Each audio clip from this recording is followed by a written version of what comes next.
kesulitan membaca bacaannya. Kenapa kesulitannya? Kesulitannya itu kenapa? Tidak bisa menghayati. Kenapa tidak bisa menghayati? Tidak tahu Pak. Ya mungkin salah saya banyak. Coding saya banyak. Itu nggak ada kaitannya ke situ, nggak ada kaitannya. Biasanya yang namanya manusia hidup, kalau ingin mempelajari sesuatu, pasti menghayati sesuatu itu. Ini alami, itu hukum alam. Siapapun dia, yang namanya manusia hidup, kalau ingin mengetahui sesuatu, mempelajari sesuatu, menginginkan sesuatu, menuju sesuatu, pasti sesuatu itu dihayati. Itu alaminya manusia loh. Yang saya hayati yang di YouTube saja Pak ya. No, kenapa panjenengan menghayati di YouTube sementara panjenengan ada di pesanggerahan? Nah itu nggak tepatnya. Kan panjenengan sedang ada di pesanggerahan, harusnya yang dihayati di pesanggerahan, bukan di YouTube. Saya cuma yang saya masuk sulit di pesanggerahan ini Pak. Lah iya, kesulitannya di mana? Kesulitannya nggak bisa menghayati kan? Lah sementara panjenengan mempelajari.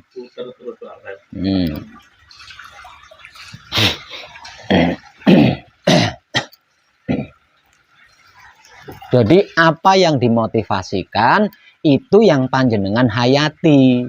YouTube itu kan bukan dimotivasikan ketika panjenengan gembleng. Iya. Di sini tidak berani buka HP ya belajar. Ya.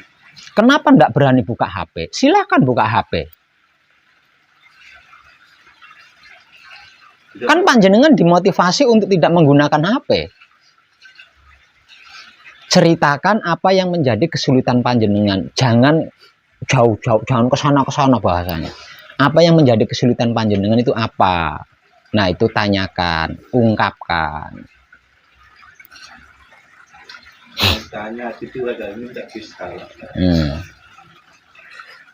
Kenapa tidak bisanya itu kenapa? Malu, takut, atau bagaimana? Iya, Pak. Kenapa takut? Apa saya menakutkan? Apa wajah saya menakutkan?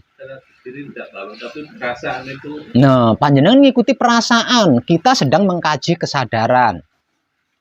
Kita sedang mengkaji kesadaran, kita sedang mempraktekkan kesadaran. Kenapa mengikuti perasaan?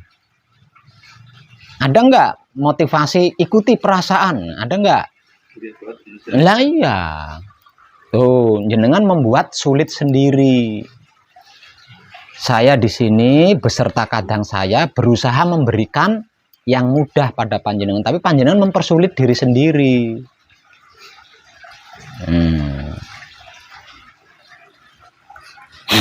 Kalau kesulitan membaca, kan ada buku, ada saat-saat istirahat.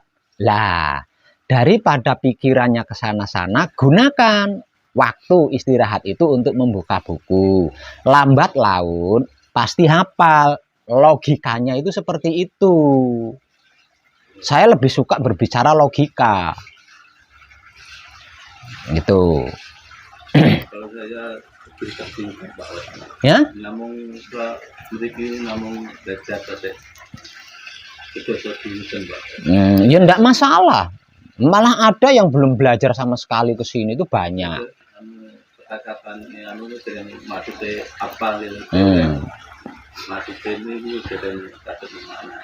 Lah ya itu kan berarti wajar. Ya, panjenengan mengalami kesulitan membaca bacaannya itu wajar karena panjenengan baru 10 hari. Lah, motivasinya gunakan luang atau waktu ketika beristirahat untuk membuka buku. Itu kan bentuk motivasinya. Kalau panjenengan sudah berbulan-bulan, sudah bertahun-tahun, kok kesulitan membaca bacaannya, lah ini berarti ada sesuatu. Lah panjenengan baru 10 hari, kepengen menguasai semua, ya mumet jenengan. Pengen menguasai semua, waktu luang untuk istirahat tidak digunakan untuk membuka buku, ya berarti mempersulit diri sendiri namanya.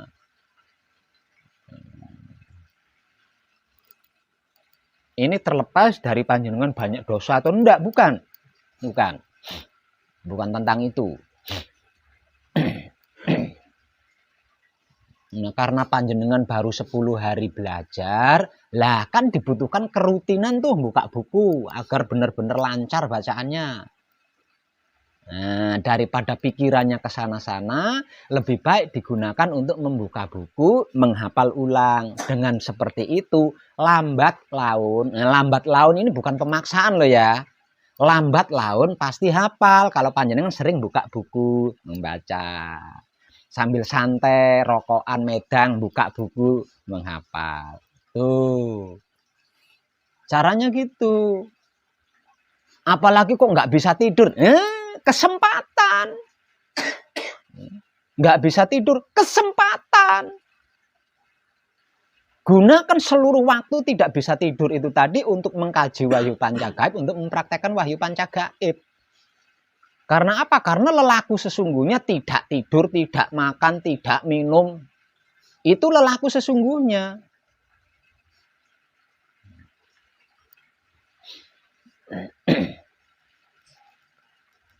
Makanya saya berulang kali berkata, ikuti apa yang dimotivasikan agar panjenengan tidak mengalami kesulitan. Saya sering mendengar ketika panjenengan diberi motivasi. Kalau pas lagi istirahat, buka buku. Mana bacaan yang belum hafal, dihafal ulang. Bukunya dibuka. Saya sering dengar tuh motivasi seperti itu. Tapi hanya beberapa saja yang mempraktekkan. Kalau lagi tidak bisa tidur, lebih memilih tersiksa dengan ketidaktidurnya. Daripada santai menghafal atau mengingat ulang bacaan-bacaannya. Nah, dari sini berarti sudah keluar dari motivasi tuh. Apa yang sedang kita kaji bersama, apa yang sedang kita praktekkan bersama, ini amat sangat sulit. Kan sering saya katakan itu. Amat sangat sulit, rumit banget.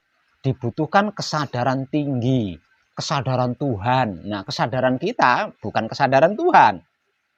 Dibutuhkan kesadaran Tuhan. Artinya keseriusan di situ.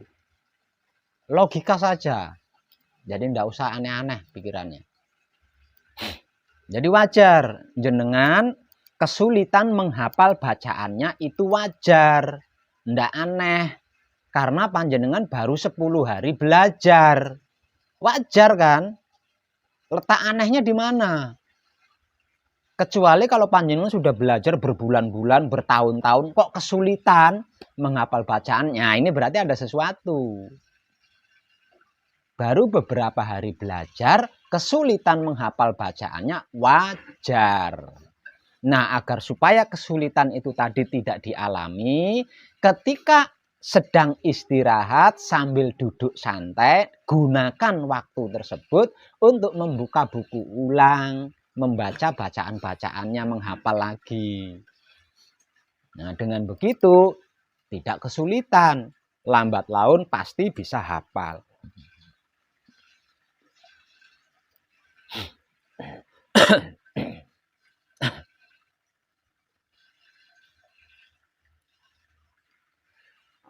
Jadi untuk peserta gembleng, kalau mengalami tidak bisa tidur, jangan memilih tersiksa karena tidak bisa tidur.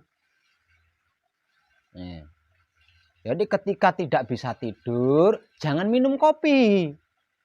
Udah tahu tidak bisa tidur, minum kopi. Itu gimana itu?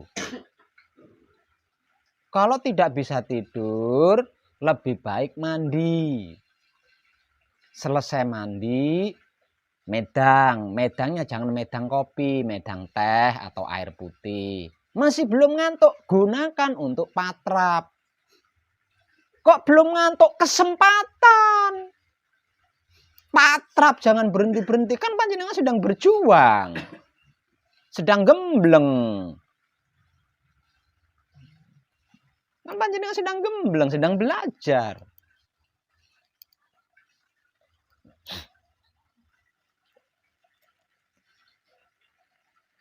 Itu caranya seperti itu.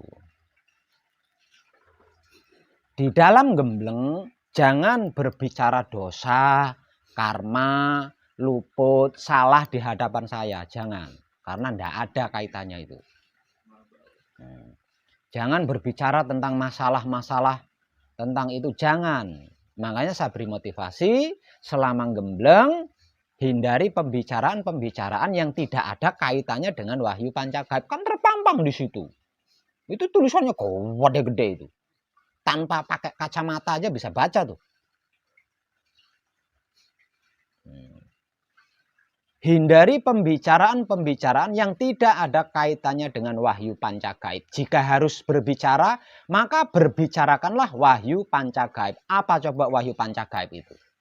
Kunci, Pauling, Asmo, Mijil, Singkir. Jadi kalau harus dibahas kalau harus dijelaskan secara detail, berarti kita boleh berbicara, tapi pembicaraan kita Gusti ingkang Maha Suci. Kula nyuwun pangapura dumateng Gusti ingkang Maha Suci. Sirolah datolah sipatolah. Kula sejatine satriya nyuwun wicaksana nyuwun panguwasa kangge tumindake satriya sejati. Kula nyuwun kangge hanyirnakake tumindak ingkang luput. Terus jika itu dianggap cukup, pengen yang lain baca Pauling, pengen yang lain baca Singkir. Wahyu pancagaib kan itu.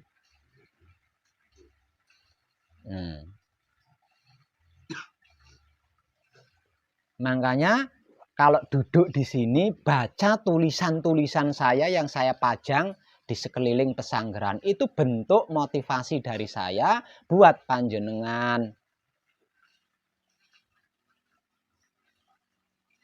Di tiang paling tengah ada tulisan seperti itu.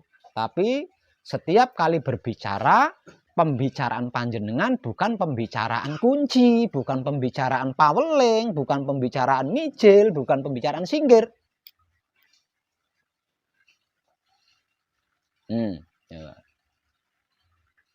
Jika ada bacaan-bacaan yang belum hafal, membuka buku, menghafal ulang agar bisa lancar, itu sudah membicarakan wahyu pancagaib itu.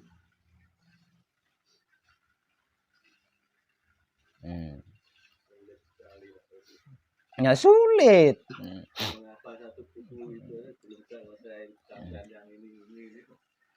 Panjenengan sedang gembleng. Yang dihafal itu bukan satu buku, hanya beberapa bacaan saja. Satu buku panjenengan hafal mumet.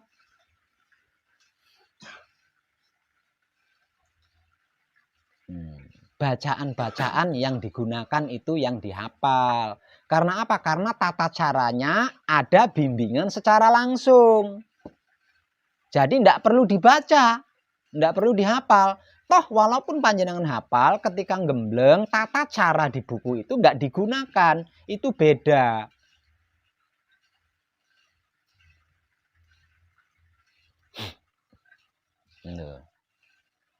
Ini kan hanya ada palungguh, kunci, paweling, mijil sowan, mijil sampurna, mijil tata lenggah, singkir. Hanya ada 7.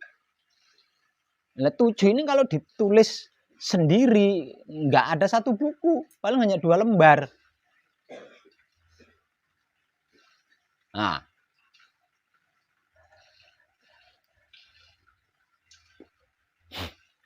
menjadi satu buku karena ada penjelasan-penjelasan, ada keterangan-keterangan yang menjelaskan bagaimana tata caranya membaca kunci, bagaimana caranya patrap, bagaimana caranya bersamadi. Sehingga jadi satu buku. Kalau hanya bacaan-bacaannya saja cuma 2 lembar. Nah, selain bacaannya jangan panjenengan hafal. Lawang panjenengan sedang dibimbing secara langsung. Kecuali panjenengan praktek di rumah agar supaya tidak bingung, penjelasannya perlu dibaca.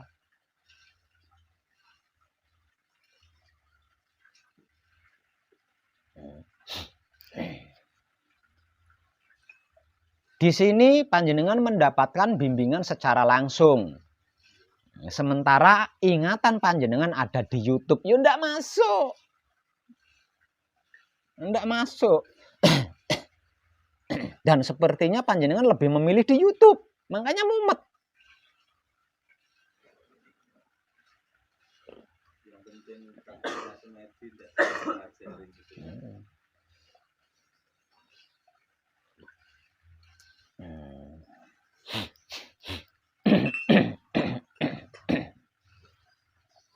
Kalau praktek saya itu praktek semedi. Kenapa praktek semedinya? Saya tidak saya praktekkan dulu di HP. Dan saya kemarin Sekalipun panjenengan praktekkan juga tidak terpakai di sini, Pak. Karena di sini panjenengan mendapat bimbingan langsung. Lah, bimbingan secara langsung ini tidak sama dengan di buku, dengan di YouTube. Mudeng mboten jenengan? Nah, ikuti bimbingan yang dibimbingan secara langsung di sini loh, Pak. Jadi jenengan jangan inget-inget buku, jangan inget-inget YouTube. Yang harus panjenengan ingat apa yang dibimbingkan secara langsung selama panjenengan di sini. Bapak, paham dereng? Nggih, apa yang dimotivasikan di sini itu yang jenengan praktekkan, itu yang panjenengan ikuti, itu yang panjenengan ingat-ingat. Jangan membawa-bawa buku, jangan bawa-bawa YouTube. Itu berbeda, Bapak.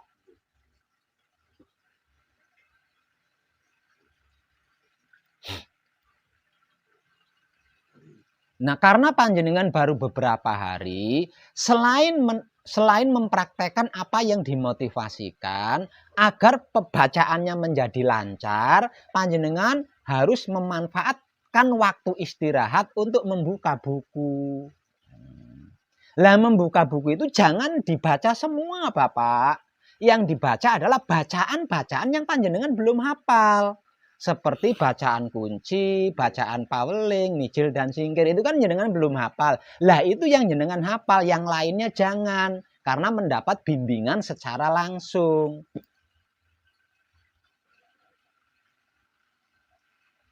Paham mboten? Nggih. Nah, gitu. Jangan membahas YouTube sama buku lagi di depan saya, nggih. Nggih, karena panjenengan sedang berhadapan langsung dengan saya. Lebih baik panjenengan bertanya langsung kepada saya daripada panjenengan membahas YouTube, membahas buku.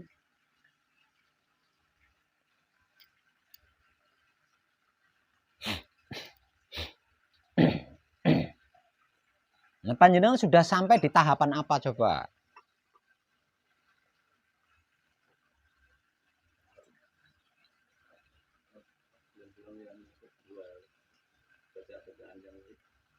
Iya, namanya itu apa? Coba.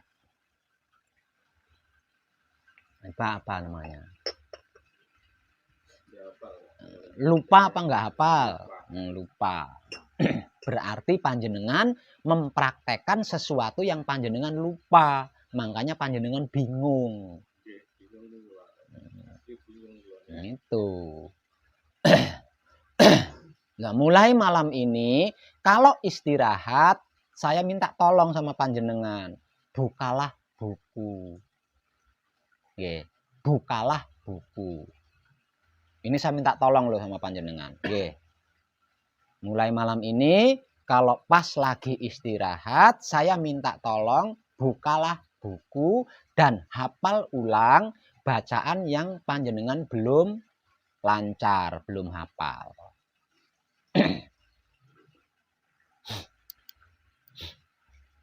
Sampun riyen nggih. Yang lain mengalami kesulitan apa enggak? Fisiknya enggak kuat. Itu bukan kesulitan itu. Ada yang mengalami kesulitan, jangan diam saja loh panjenengan ya. Kalau panjenengan diam, saya setempel sudah paham. Nah, kalau sudah paham kok masih glecak-glece, saya tendang dari belakang nanti. Ditanya tak paham, mantuk, enggak mau nanya. Tapi prakteknya glecak-glece. Ini bukan main-main. Ini sulitnya sulit. Dikarenakan kita belum terbiasa. Ayo, ada yang mengalami kesulitan? Nanya, panjenengan harus bertanya panjenengan.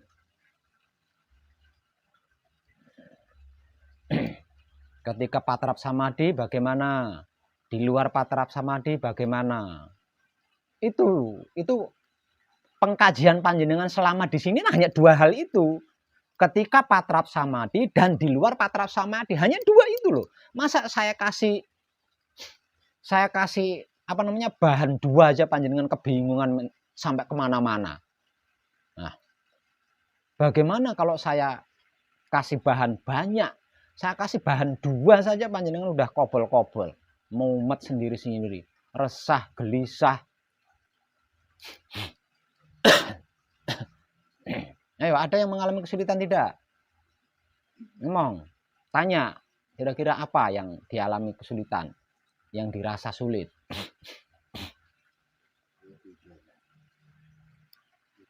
Enggak. Ya, apa? merasa yakin udah hafal, tapi ternyata setelah dites sama motivator bisa lupain. Itu bukan lupa, tapi sampean gugup atau grogi. Itu bukan lupa, gugup atau grogi. Makanya jangan pernah mempunyai anggapan bahwa saya dan kadang saya itu guru. Maksudnya agar supaya jenengan enggak grogi gitu loh.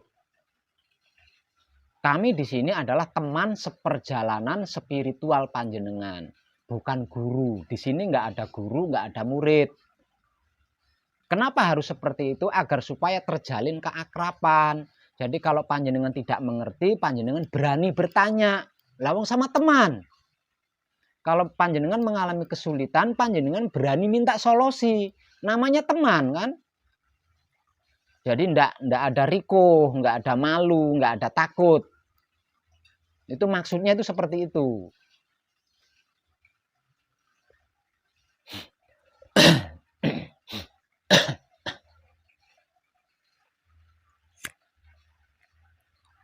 Lagi pula, panjenengan itu aneh. Kenapa saya katakan aneh? Ketika diberi motivasi, nah panjenengan kan duduk jajar-jajar seperti ini. Lah ketika diberi motivasi, kesadaran panjenengan itu kemana? Kan di luar patrap samadhi, panjenengan sedang mempraktekkan kesadaran rasa cinta kasih sayang Romo. Sedang melakukan kebajikan, sedang menikmati rasanya kelakuan kan? Karena di luar patrap samadhi. Lah ketika diberi motivasi itu kesadaran panjenengan kemana? Kenapa saya bertanya kesadarannya kemana? Lawang sedang duduk jajar-jajar seperti ini, satu dites. Coba bacaan kuncinya dibaca. Benar bacaan kuncinya. Nah setelah benar, yang giliran yang satunya coba bapaknya bacaan. Kok bisa nggak sama itu gimana? Lawang baru saja di sampingnya itu baca kunci. Coba kesadaran panjenengan di mana? Kalau kesadaran panjenengan tidak hilang, mestinya sama dengan orang di samping panjenengan yang baru saja baca kunci itu loh. Aneh kan? Kita sedang mengkaji kesadaran, kita sedang mempraktekkan kesadaran. Tapi saya perhatikan setiap kali panjenengan diberi motivasi, jejer-jejer tapi bacaannya bisa nggak sama. Berarti ketika kadang panjenengan di samping itu baca kunci, panjenengan kesadarannya entah kemana itu. Makanya nggak tahu di sampingnya sedang baca kunci itu, makanya nggak tahu. Begitu tiba gilirannya disuruh baca kunci, ya pating percetot. Karena nggak tahu sih. Orang di sampingnya itu baru saja membaca kunci itu nggak tahu. Ya, coba kesadaran panjenengan kemana itu. Kok bisa begitu panjenengan belajar? Jauh-jauh panjenengan mengorbankan, meninggalkan semuanya, berjuang dengan susah payah sampai di sini, tujuannya belajar loh. Nah kalau cara belajar panjenengan mencela-mencela gitu gimana itu? Tidaklah mungkin. Lawang wahyu panjagaib sama-sama kita miliki. Saya hafal bacaan kunci, panjenengan juga hafal bacaan kunci. Saya hafal bacaan Pauling, panjenengan juga hafal bacaan Pauling. Saya hafal bacaan Mijil, panjenengan juga hafal bacaan Mijil. Saya hafal bacaan Singkir, panjenengan juga hafal bacaan Singkir. Jadi tidak mungkin ketika seseorang di samping saya membaca kunci dan dibenarkan sama yang menyuruh karena bacaan kuncinya tepat. Lah terus giliran tiba kepada saya disuruh baca kunci, kok nggak sama, itu kan nggak mungkin.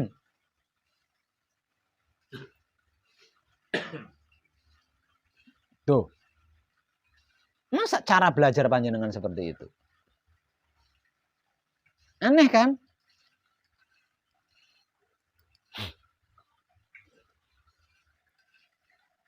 Sementara itu kita sedang mengkaji kesadaran, sedang mempraktekkan kesadaran. Lawong ada kadangnya di samping kanan atau di samping kiri sedang membaca bacaan kunci. Apa yang dinikmati itu? Kesadarannya kemana itu? Kok tidak memperhatikan? Barangkali bacaan kunci saya kurang tepat.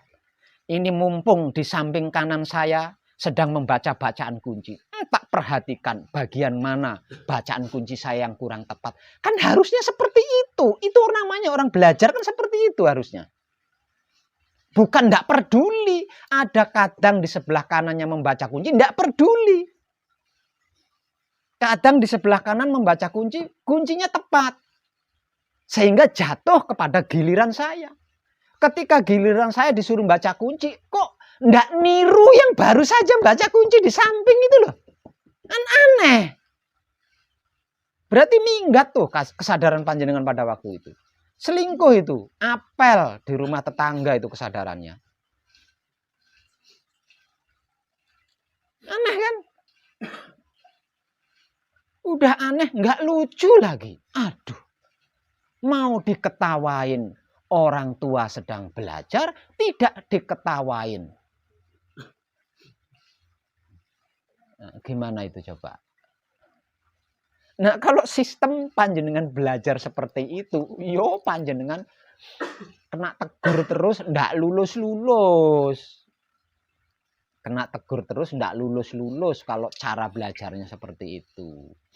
Dikarenakan apa yang sedang kita kaji bersama, apa yang sedang kita praktekkan bersama adalah sama-sama. Wahyu panca gaib harusnya saling memperhatikan kesadarannya. Ketika yang satu dites, nah yang lain memperhatikan. Oh bagian ini nih berarti.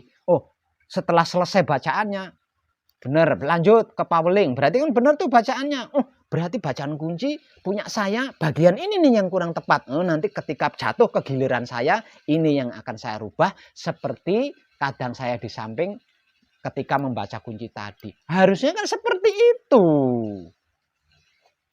Bukan di sampingnya baca kunci tidak peduli, di sebelahnya baca Pauling tidak peduli. Giliran disuruh baca, nah, yang lupa lah, yang grogi lah.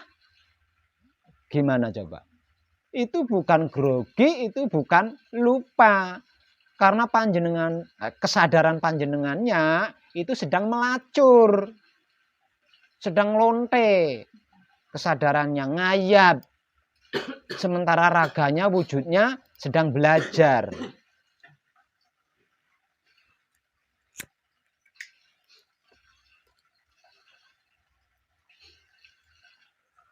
Dan itu juga bisa dibuat teknik untuk panjenengan.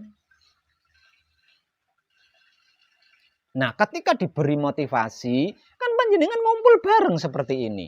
Lah, di saat ada kadang lain dites, ayo coba dibaca kuncinya. Nah, kan panjenengan bisa nguping, wong panjenengan punya kuping. Lah, kuping ini manfaatnya untuk apa? Kesadaran saya belum hafal, kesadaran saya belum paham, kesadaran saya belum tahu Pak Web, tapi kan punya kuping. Kan punya kuping. Kesadarannya minggat sekalipun, tetap kunci kupingnya kan bisa dengar. Tuh.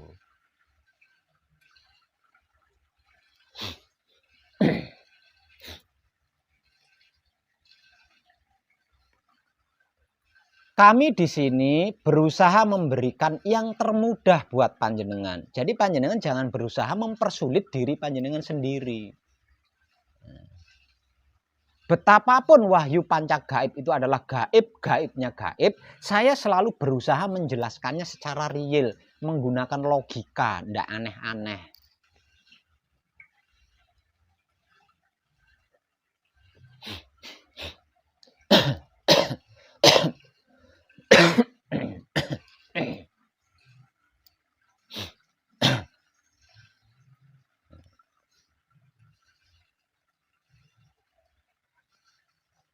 Jadi kalau buka buku, baca bacaan yang digunakan, jangan tata caranya.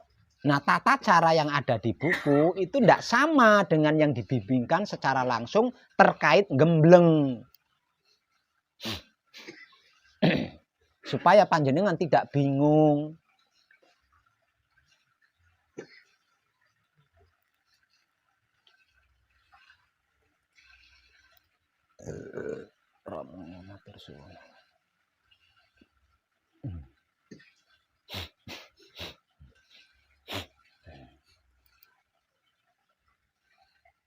Paham nggih?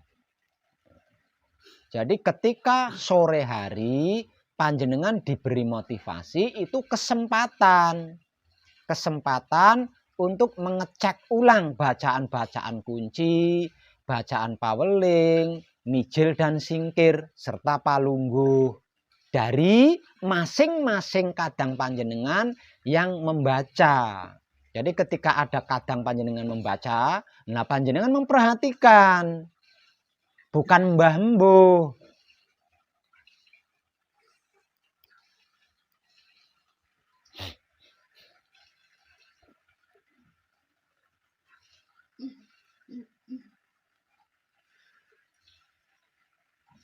Satu ruangan, duduk bareng, bacaannya satu, kenapa bunyinya bisa berbeda-beda? Kan aneh. Aneh kan? Nah, kalau ini kontes dangdut dapat nilai. Karena cengkoknya beda-beda.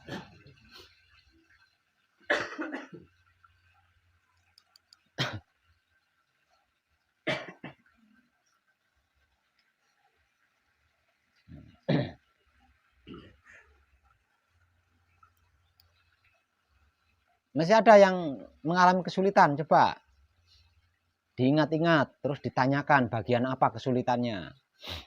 Jadi jangan menyiksa diri sendiri.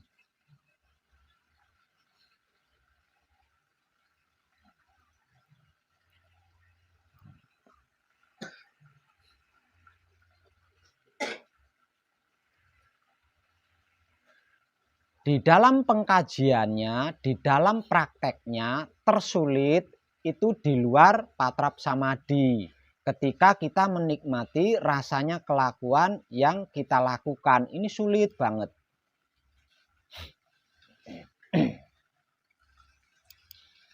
Jadi tidak mungkin panjenengan tidak mengalami kesulitan, itu tidak mungkin.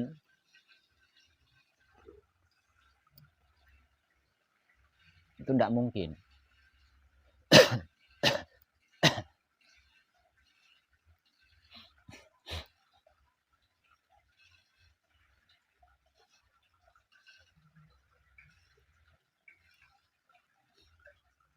Nggak ada yang mau bertanya, nggak ada yang mau ngaku. Munafik panjenengan ya, mengalami kesulitan tapi tidak mau ngaku, malu. Kesulitan saya hanya di tingkat fisik aja.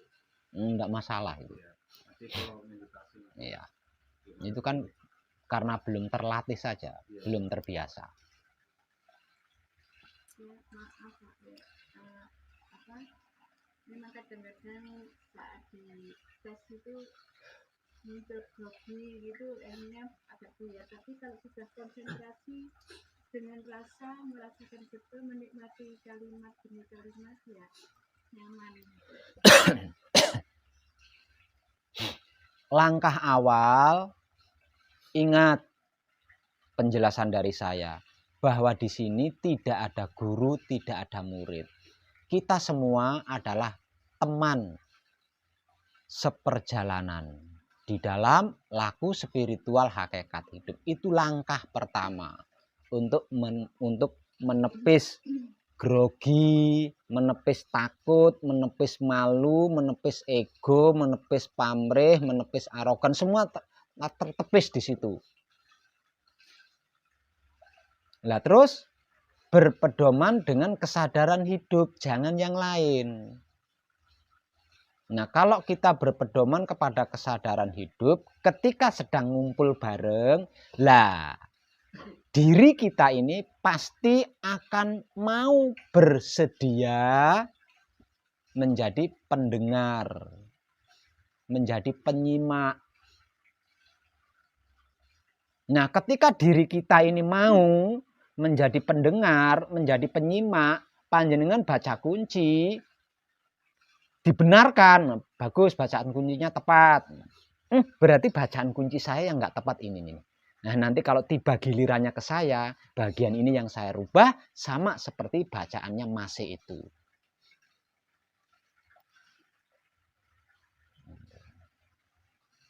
Jadi kadang lain baca kunci, iya asik sendiri. Iya, begitu gilirannya dibaca, gilirannya disuruh baca, ngalor ngidul, nggak lucu lah itu.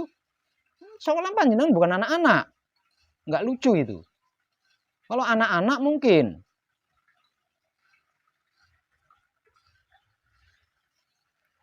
Itu dulu cara saya belajar itu seperti itu dulu itu. Kenapa panjenengan kok enggak seperti itu belajarnya?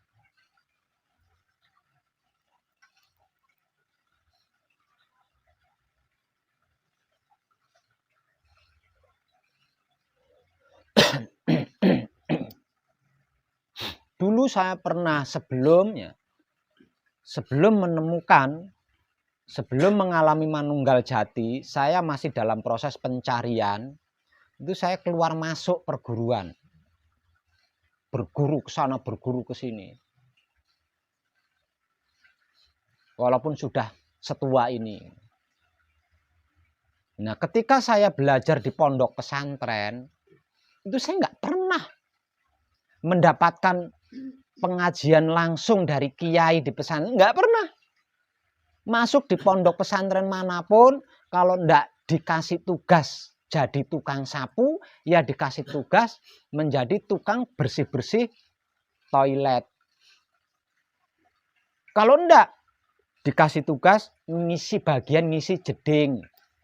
Seperti itu, enggak pernah. Jadi yang lain, yang santri dewasa, santri anak-anak, ngumpul ngariung di pendopo, di hadapan kiainya, itu saya di luar, enggak ikut. Saya di luar, enggak ikut. Tapi karena saya punya kuping, saya manfaatkan kuping saya. Saya gunakan kuping saya. Walaupun saya tidak ngumpul bareng bersama rekan-rekan saya di dalam pendopo, berhadapan langsung dengan kiai. Ketika kataman berani diadu. Walaupun saya tidak ikut ngumpul.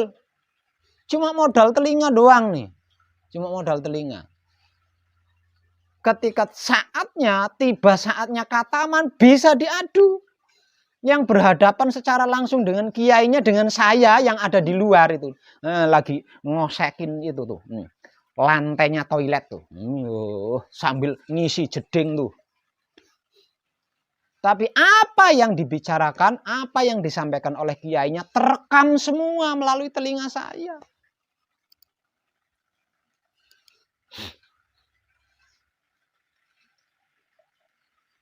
Kenapa kok mengalami seperti itu, Pak? Karena saya datang cuma bawa kontol. Yang lainnya kan bawa beras, bawa amplop. Saya datang cuma begini tok. Mengabdikan diri. Itu cara saya belajar dulu begitu. Sadar diri karena saya tidak bawa apa-apa. Jadi saya harus siap diberi pekerjaan apapun sebagai bayarannya, sebagai imbalannya.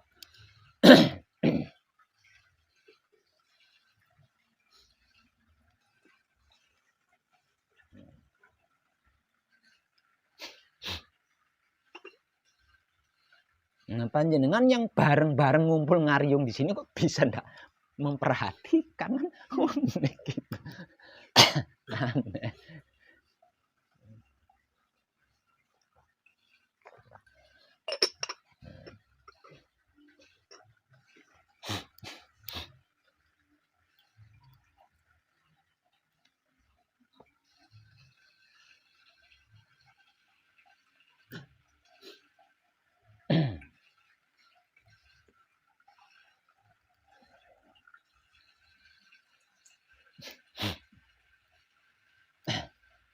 Ya, besok sore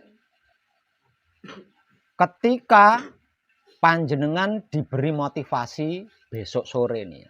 Ketika panjenengan diberi motivasi di sini, saya akan berdiri di situ sambil megang selang.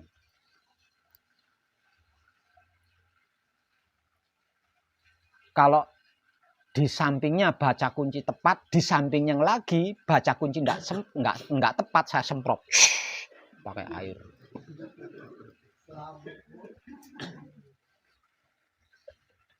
Saya mau berdiri di situ sambil megang selang besok.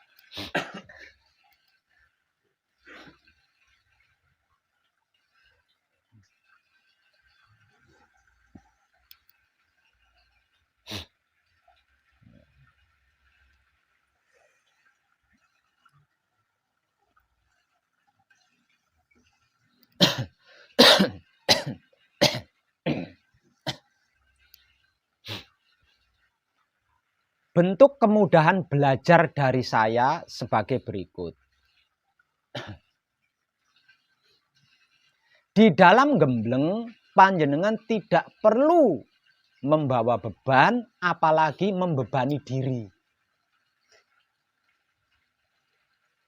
Karena sesungguhnya semuanya itu tadi sudah terselesaikan ketika panjenengan mempraktekkan kunci the power level 1, 2, dan 3.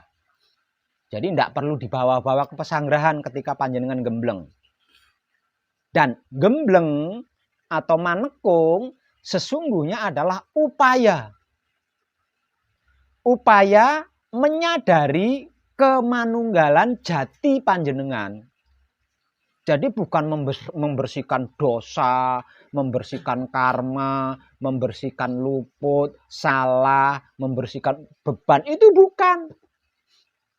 Tapi selama panjenengan manekung, selama panjenengan gembleng, sesungguhnya panjenengan itu sedang berusaha, sedang berupaya menyadari diri.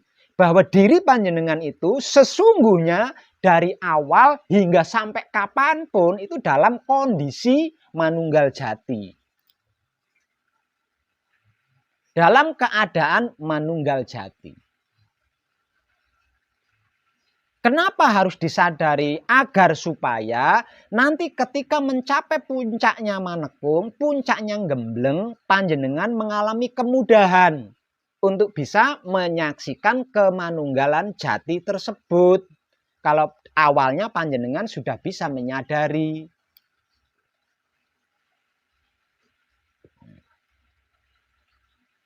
Karena itu prakteknya hanya ada dua.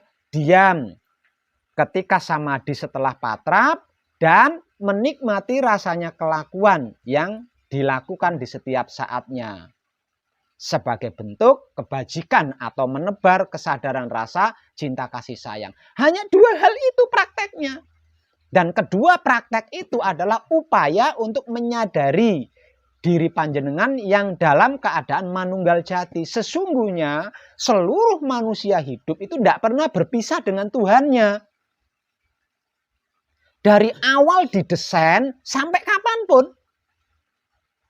Nah, kalau manusia hidup itu berpisah dengan Tuhannya, mati. Jadi mayat. Lah wong nyatanya panjenengan belum jadi mayat. Artinya panjenengan masih dalam keadaan manunggal dengan Tuhan seperti pada awalnya. Hanya saja panjenengan tidak mau menyadari, bukan tidak menyadari. Bukan tidak menyadari, tapi tidak mau menyadari. Lah, di dalam manekung atau gembleng, panjenengan sedang memaksa diri agar mau menyadari diri sendiri. Bahwasanya dalam keadaan manunggal jati dengan Tuhan. Nah, setelah diri kita sudah mau menyadari kemanunggalan jatinya, maka di puncak Manekung atau Gembleng nanti panjenengan mengalami kemudahan untuk bisa menyaksikan kemanunggalan jati panjenengan. Jadi panjenengan tidak sekarat gitu loh. Ketika saya matikan, panjenengan itu tidak sekarat. Nah, kalau panjenengan sekarat memalukan itu. Itu memalukan. Kelihatan banget kalau panjenengan takut mati itu.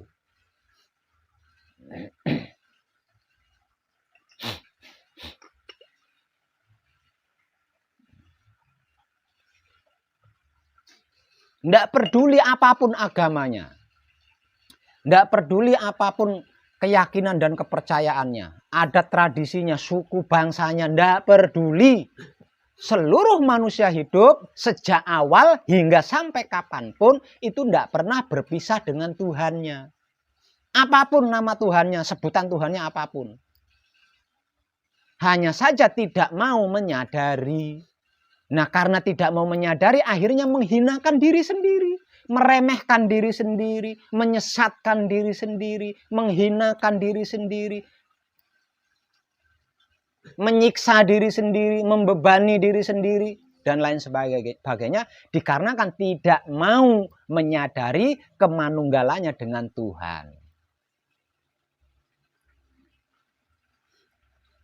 Nah, kalau manusia hidup tidak dalam keadaan manunggal dengan Tuhan, nggak bisa disebut manusia hidup. Manusia ini mayat. Tanpa hidup, manusia itu mayat.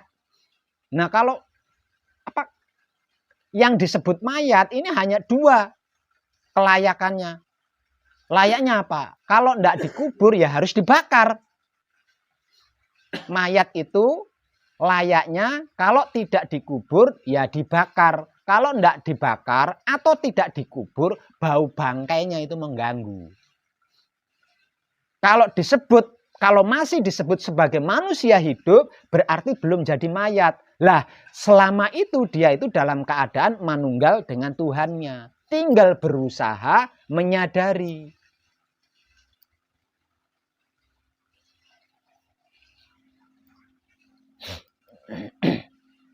Nah, apa yang panjenengan praktekkan selama panjenengan manekung atau gembleng di pesanggerahan saya ini adalah bentuk upaya panjenengan. Menyadari diri panjenengan bahwasanya panjenengan itu dalam keadaan manunggal jati. Sejak awal diciptakan hingga sampai kapanpun.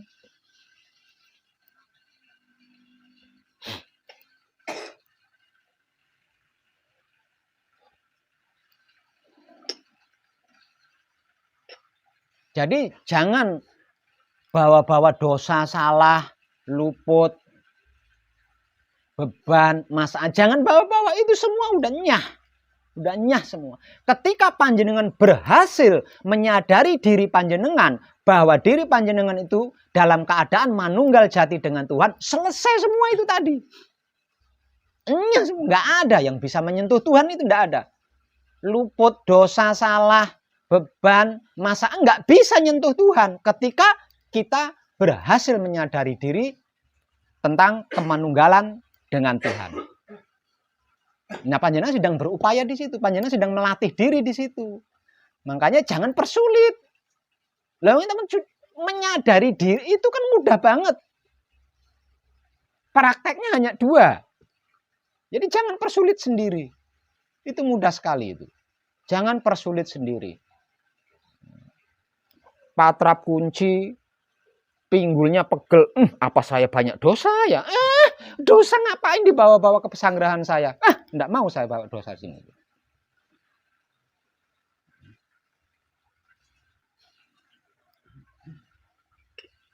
Nah, tinggal nyadari bahwa pinggul yang pegel itu kan Tuhan itu sendiri. Coba kalau nggak ada Tuhan, bisa merasakan pinggulnya pegel? Lawang mayat.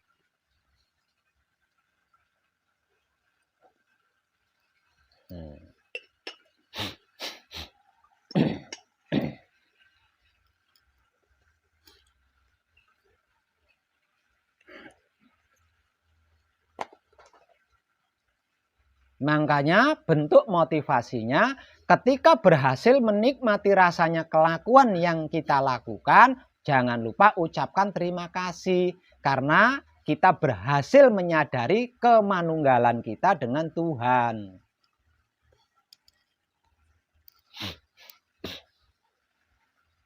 Jadi ndak usah aneh-aneh, ndak usah neko-neko, lawong sedang menyadari diri tentang kemanunggalan dengan Tuhan. Kan itu satu soalnya. Kenapa jawabannya banyak sekali? Wong tinggal iya atau tidak gitu. Kalau tidak berhenti. Kalau iya lanjutkan. Simpel kan? Tinggal mau apa enggak gitu. Kalau mau lanjutkan, kalau enggak mau ya udah. Bersiap-siaplah bermasalah sambil dikejar-kejar malaikat maut. Selesai. Siapapun dia, walaupun dalam keadaan manunggal jati, kalau tidak mau menyadari kemanunggalan jatinya dengan Tuhan, maka di setiap saat dia itu selalu diikuti malaikat pencabut nyawa alias malaikat maut. Agar supaya malaikat maut ini segera bisa menunaikan tugasnya, dihujanilah masalah-masalah supaya kita enggan hidup kan.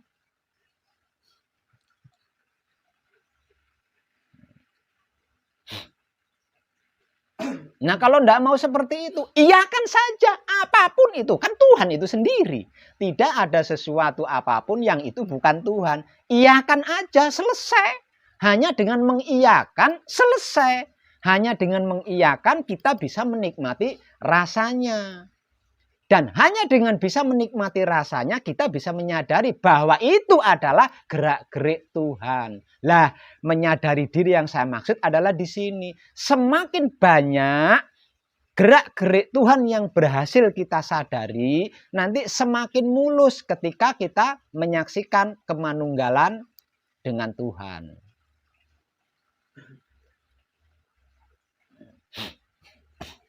Itu suka nggak suka. Karena apa? Karena Tuhan itu baik dan buruk. Baik ya dari Tuhan, buruk yang ya dari Tuhan.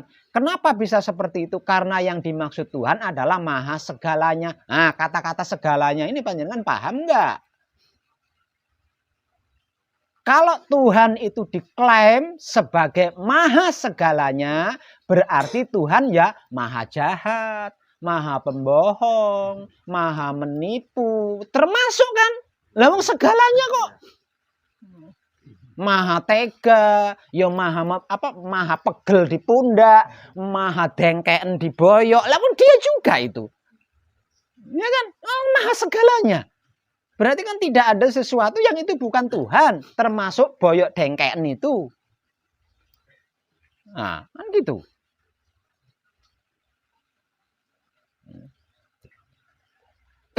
Bacaan kunci cuma segini tapi kok sulit banget sih ya. Siapa itu? Tuhan itu sendiri. Jadi kesulitan membaca kunci itu nikmati aja. Dengan menikmati rasanya tahu ternyata Tuhan juga sulit ya. Gitu. Sampean itu gimana sih?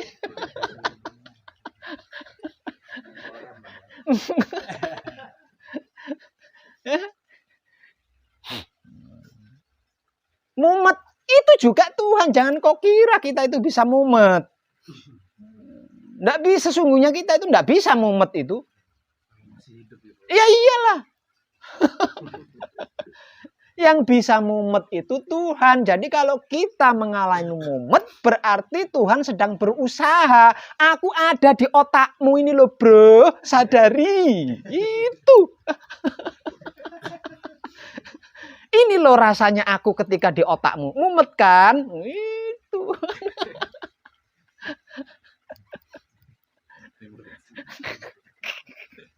Masalah fisik ini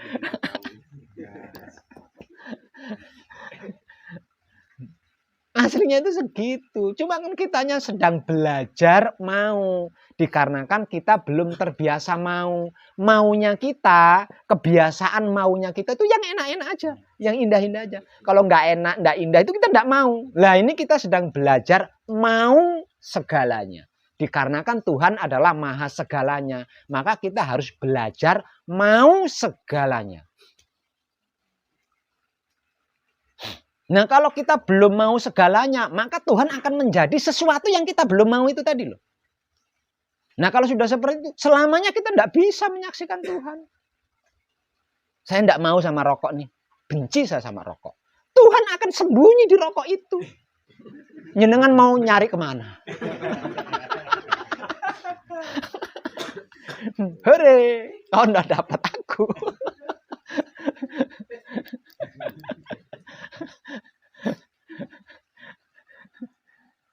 Dikarenakan Tuhan maha segalanya, kalau kita juga mau segalanya, iya segalanya, Tuhan tidak punya tempat buat sembunyi. Logikanya kan gitu. Ya. Kalau kita mengiyakan segalanya, dikarenakan Tuhan adalah maha segalanya, kalau kita mengiyakan segalanya, Tuhan mau sembunyi di mana coba? Nggak bisa sembunyi, akhirnya dia pasrah. Nyoh, gitu. Akhirnya dia menyerahkan diri, nggak bisa. Gitu.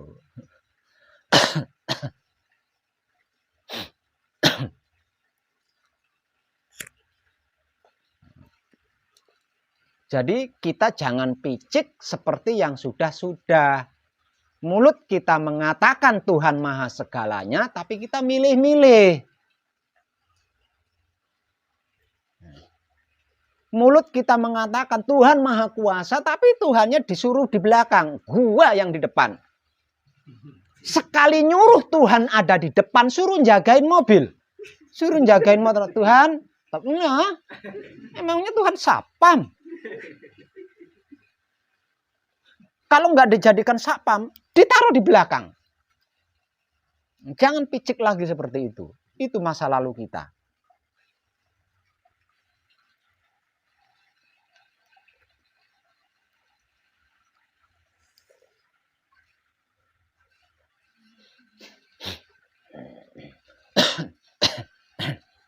Oh ya, ngomong-ngomong ibunya dari mana?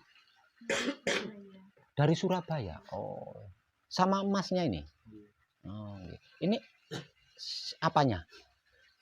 Ya, teman, tapi saya anggap anak saya. Oh, nah ya.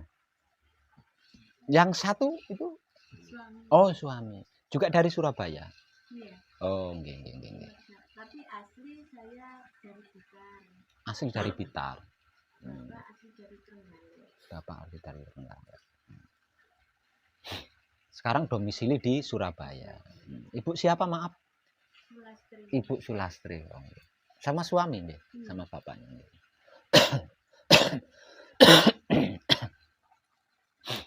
Sebelumnya sudah pernah belajar Ibu Sulastri?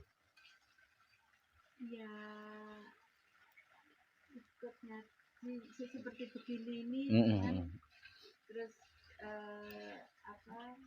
pembimbingnya pindah tempat jauh. Nggak bisa ikut ngaji lagi. Nggak tahu saya? Tapi tidak rutin. Sedetil ini, Oh. tidak sedalam ini, tidak sehalus ini. Nggih. Tahu saya dari Ya, orang. Ini, ketemu Mas Hari. Kemudian kok cocok. Kok ada yang sama gitu.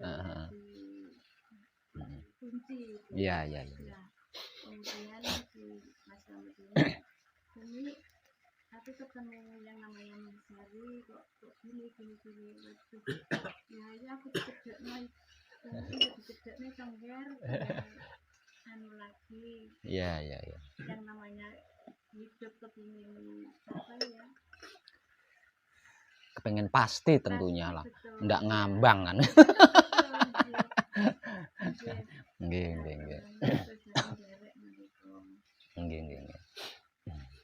Tapi sebelumnya sudah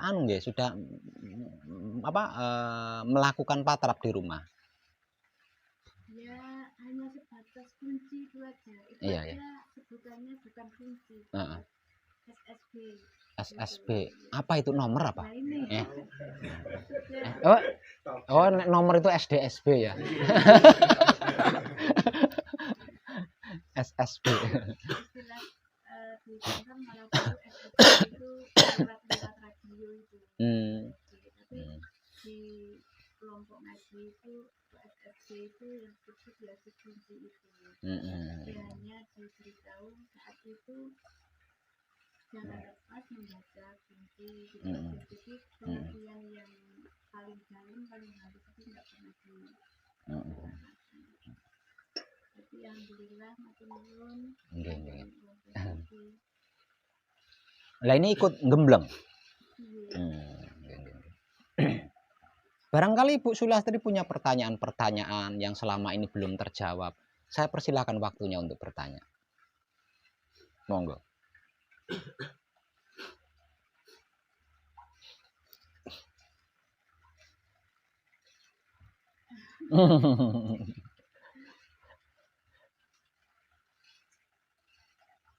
Ya itu kalau yang saya ingin bukan pertanyaan, tapi saya ingin terus bimbing sama kalau kadang membuat bareng supaya saya betul-betul mendapatkan apa yang saya inginkan. Oh, itu ungkapan, itu bukan pertanyaan.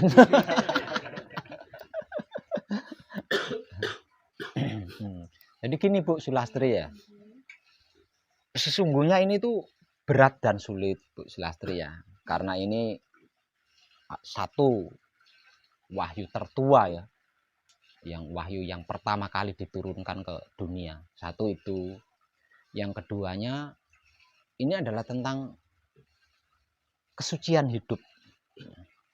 Nah, spiritual tersulit itu kan tentang kesucian hidup ini tadi ya. Dikarenakan apa? Karena hidup kan ruh Tuhan ya. Nah, Tuhan yang selama ini kita kenal kan sebagai maha suci. Nah, karena hidup itu adalah ruh Tuhan, berarti kan dia ruh suci. Nah, ini spiritual tersulit nih di sini ya. Dulu para pendahulu kita untuk bisa mencapainya itu bertapa dan lain sebagainya. Nah, dari sini kita bisa mengambil kesimpulan bahwasanya perjalanannya teramat berat, sulit, dan panjang sekali. Namun saya berani meringankan dan berani menyederhanakan dan berani mendekatkan. Asalkan panjenengan bersedia mengikuti apa yang dimotivasikan. Yeah.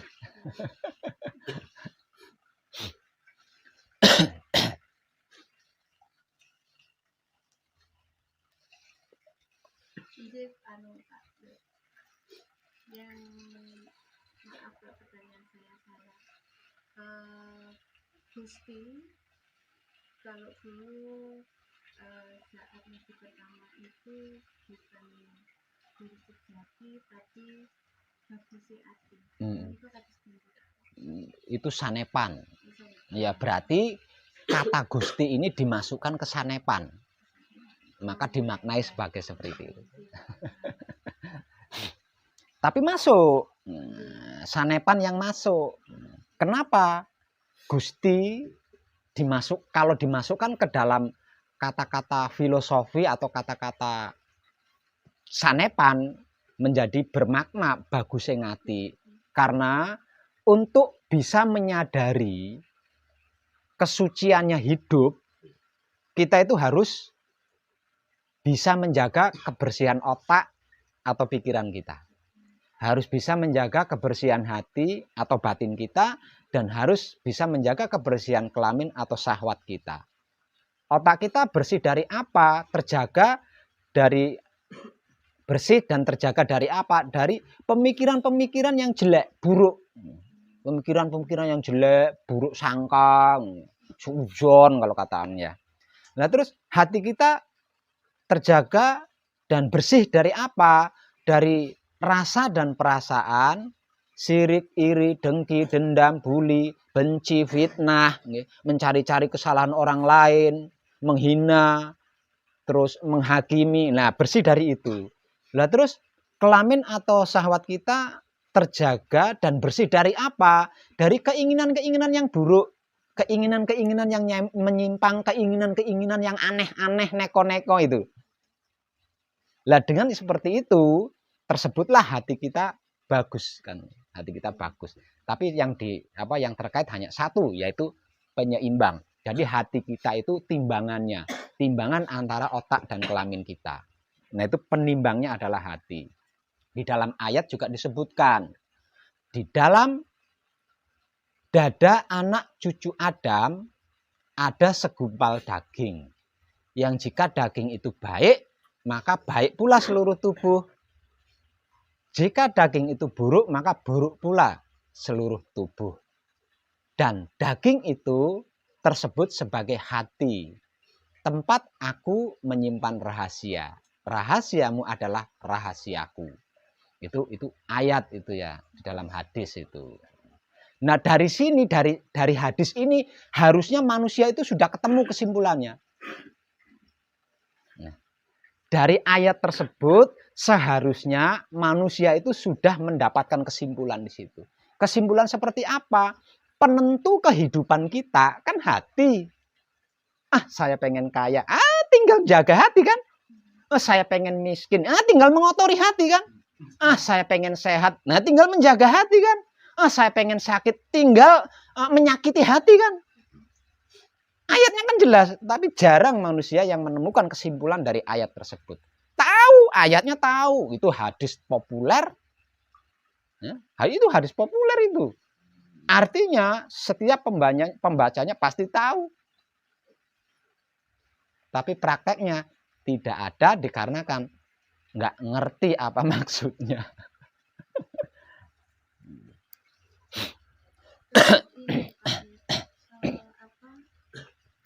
Seringkali setelah ketemu Mas Heri, Mas Hasto ini silakan pahami betul ini tentang membaca kunci, sering baca kunci supaya selalu menyatu dan kemudian dari kesimpulan apapun itu kan terima kasih, enak nggak enak ya. Setelah saya melaksanakan betul, tapi sering saat membaca kunci mesti begini nih. Iya, itu bagus itu.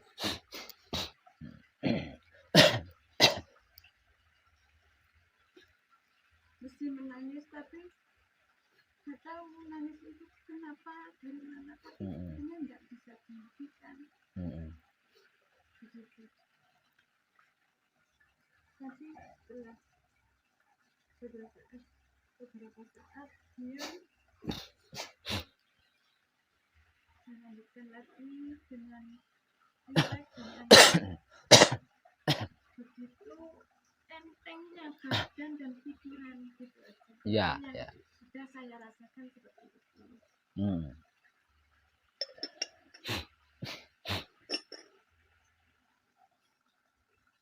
Kenapa bisa seperti itu? Tadi di awal sudah saya bahas.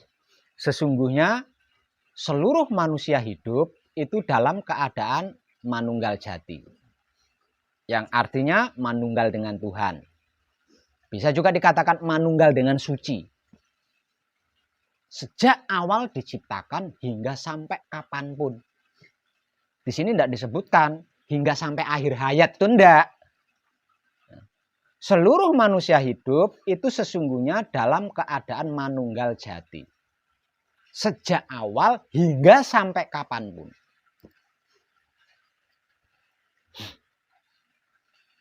Artinya manusia hidup itu dirancang atau didesain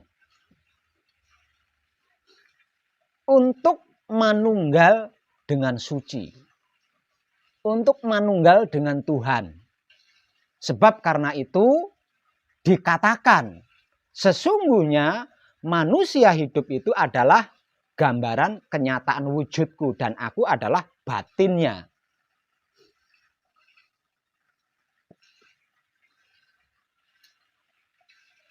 Lah, kemanunggalan ini artinya kan terjadi sudah sangat lama kan.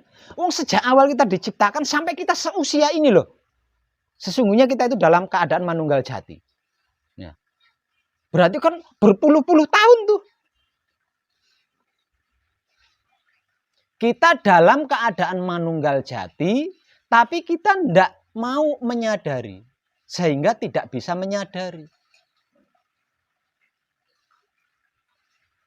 Kalau harus dibahas, seberapa besar rindunya suci kepada kita. Coba. Kalau harus dinilai, coba panjenengan renungkan. Seberapa besar rindunya hidup, rindunya suci kepada kita sebagai wadahnya.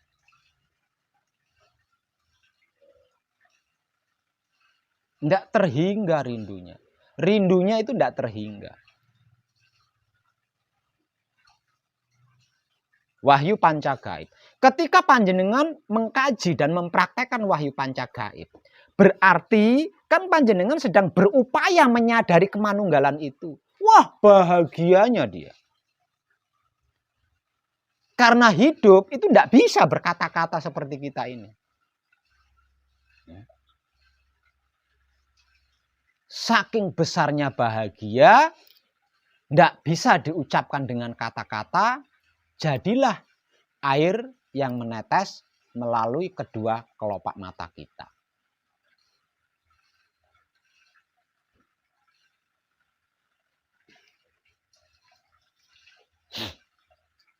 Kok bisa begitu Pak Web? Nah, saya kasih logika. Saya lebih suka bermain logika. Karena wahyu Pancagaib itu logika nyata gitu loh. Tidak gaib. Kalimatnya gaib, wahyu Pancagaib. Nah, selama ini kita memaknai gaib ini kan terlalu cetek. Wahyu Pancagaib. Gaib. Cetek banget kita memaknainya. Pocong gaib katanya. Tuyul gaib katanya. Gaib itu tidak seperti itu. Gaib itu arti maksudnya adalah ruh. Wahyu Pancagaib, wahyu itu arti maksudnya pemberian Tuhan. Panca itu 5, gaib itu ruh. Wahyu Pancagaib berarti maksud 5 ruh pemberian Tuhan. Yaitu wahyu Pancagaib. Atau sedulur papat kalimo pancer.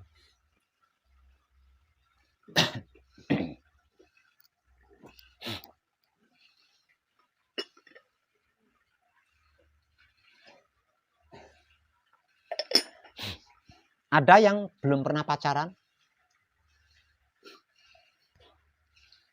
Ada nggak yang belum pernah pacaran? Soalnya yang belum pernah pacaran nggak tahu apa yang akan saya gambarkan nih. Tapi kalau sudah pernah pacaran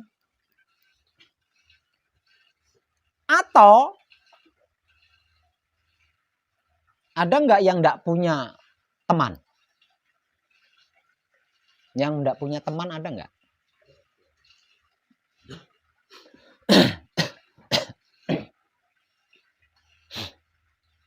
Ketika kita punya teman atau punya pacar, setelah pacaran sekian tahun atau setelah berteman sekian tahun, kemudian terjadi perpisahan karena suatu hal selama bertahun-tahun. Suatu ketika kesempatan bersahabat, ketemu lagi dengan pacar itu tadi, atau ketemu lagi dengan teman itu. Seperti apa bahagianya? Bahagianya seperti apa? Saya yakin panjenengan tidak bisa mengungkapkan kata-kata dari kebahagiaan itu. Luar biasa. Makanya tidak bisa diucapkan dengan kata-kata. Saking senengnya, saking bahagianya. Kalau itu berbentuk teman, pasti jotos-jotosan. Saking senengnya loh itu ya. Karena bertahun-tahun tidak pernah ketemu. Wah, jotos-jotos. Iya. Nah, gitu. Ya. Kalau sama pacar, pasti akan dipeluk dan tidak dilepas lagi. Seperti itu loh gambaran ketidaksadaran kita terhadap hidup, dan ketika kita berusaha menyadari adanya hidup di dalam diri kita. Nah, itu gambarannya seperti itu. Sakit karena dipeluk itu paling Mbak. Ya? Mungkin merasa sakit karena dipeluk itu dengan Ya bisa jadi karena dipeluk perkos dan akhirnya pinggangnya dengkean ya.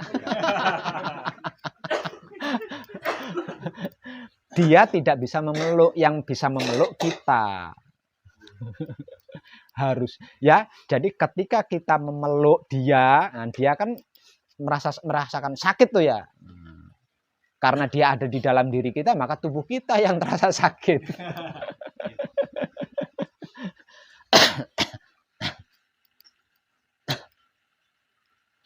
Nah, itu seperti itu.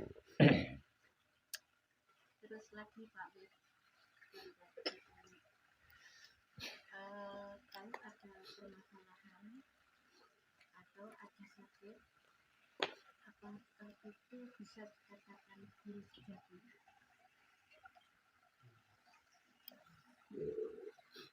Bergantung. Bergantung. Panjenengan yang pertanyaan yang panjenengan pertanyakan itu untuk yang sedang manekung atau gembleng dan sesudah manekung atau sesudah gembleng. Atau di luar itu.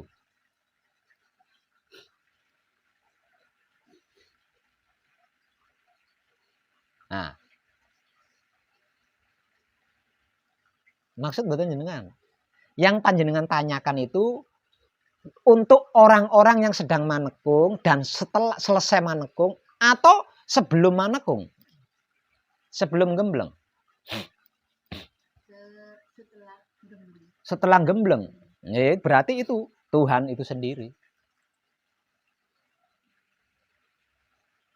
Setelah gembleng atau di saat gembleng, berarti masalah apapun, sakit apapun itu adalah Tuhan sendiri yang sedang berusaha kita sadari keberadaannya. Nah, kalau sebelum gembleng itu adalah proses. Maksud saya seperti ini, contohnya Pak. Misalnya ada masalah, kemudian karena ada masalah berarti menjalankan salah, menjalankan sesuatu salah, akhirnya menjadi masalah. Setelah mengerti kesalahan, itu kan akhirnya mencari jalan keluar dari kesalahan tadi. Setelah mendapatkan jalan keluar dengan baik, dengan enak dan tidak betul, dari sinilah yang maksud saya itu masalah itu apa bisa dikatakan itu. Lah ya, kalau sudah seperti itu, semua yang panjenengan katakan tadi itu, kalau bukan proses apa? Berarti itu proses kan? Ya wes. Itu semua yang panjenengan pertanyakan adalah proses. Lah yang namanya proses ya seperti itu. Seperti itu.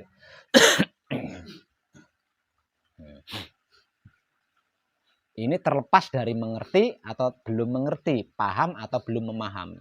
Kalau belum manunggal jati, apapun kejadiannya itu adalah proses untuk bisa manunggal jati. Apapun itu. Nah, kalau sudah manunggal jati, apapun kejadiannya itu adalah gerak-gerik Tuhan. Iya betul.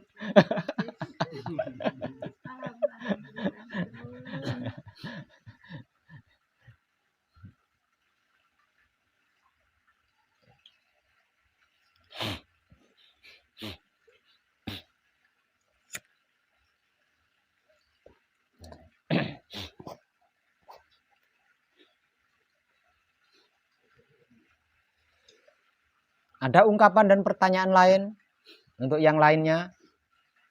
Monggo, saya sediakan waktunya.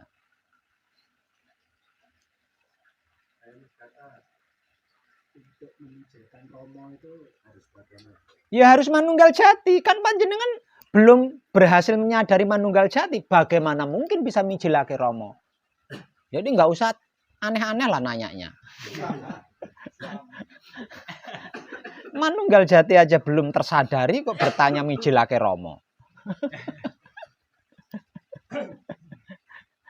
Maksud saya itu kita ini sebagai pelaku itu harus bagaimana gitu.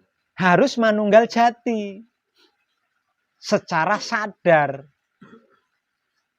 Harus manunggal jati secara sadar. Di papan tulis sana ada tulisan mijilake Rama kan. Panjenengan tidak bisa mencerna tulisan itu. Kalau dua papan tulis itu saya simpulkan, untuk bisa mijilake Rama, maka harus menjadi kitab suci sejati, ada makna bagi sesama makhluk hidup. Menjadi wulangres sejati bagi sesama makhluk hidup, menjadi berbudi bawa laksana bagi sesama makhluk hidup. Itu cara untuk mijilake Rama, makanya saya gabung di sana.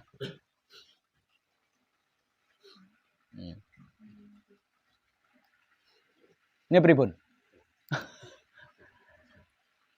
Lah terus apa hebatnya bisa mijilake Rama? Kalau bisa mijilake Rama pasti bisa membawa diri.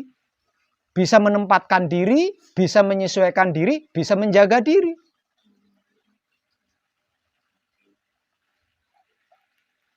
Apa hebatnya bisa membawa diri, bisa menempatkan diri, bisa menyesuaikan diri, dan bisa menjaga diri? Nggak ada masalah yang bisa menyentuh panjenengan. Kalau panjenengan bisa membawa diri, panjenengan bisa menempatkan diri, panjenengan bisa menyesuaikan diri, panjenengan bisa menjaga diri, nggak ada masalah apapun yang bisa menyentuh panjenengan. Ini logika. Panjenengan disentuh masalah karena panjenengan nggak bisa membawa diri. Kira-kira gitu nggak? Logikanya kan gitu. Nggak bisa menempatkan diri, nggak bisa menyesuaikan diri, makanya kena masalah.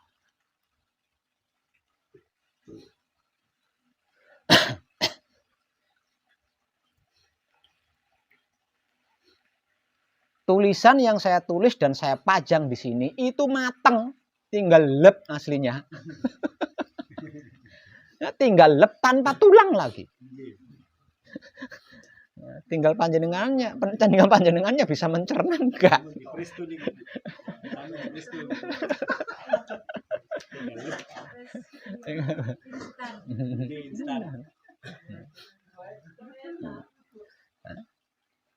Itu baru itu. Belum yang ditulisan kertas kuning sana. Jagalah pikiranmu karena pikiran akan menjadi perkataan. Jagalah perkataan karena perkataan akan menjadi perbuatanmu. Jagalah perbuatanmu karena perbuatanmu akan menjadi kebiasaanmu. Jagalah kebiasaanmu karena kebiasaanmu akan menjadi karaktermu. Jagalah karaktermu karena karakter akan menentukan nasibmu. Jagalah nasibmu karena nasib akan menentukan hatimu. Jagalah hatimu karena hatimu akan menentukan rasamu. Jagalah rasamu karena rasa akan menentukan lakumu. Jagalah lakumu karena laku akan menentukan Tuhanmu. Tuhan hantu, apa hantu Tuhan? Atau hantu-hantuan, apa Tuhan-Tuhan? Oh, tanpa puasa, Mas. Tanpa puasa itu. Kalau panjenengan bisa mencerna loh ya. Kalau panjenengan bisa mencerna. Itu jalan semua. Sampai dia di titik Tuhan kan terakhirnya. Yang perkaranya ini kalau tidak paham ya hantu. Tapi kalau paham Tuhan. Poinnya kan di bawah itu. Sebelum di bawah kan ada beberapa tahap tuh. Mulai dari ini kan turun. Paham itu miskin. Tidak bisa nyentuh, Mas. Penyakit tidak bisa nyentuh paham itu loh. Ini tanpa puasa.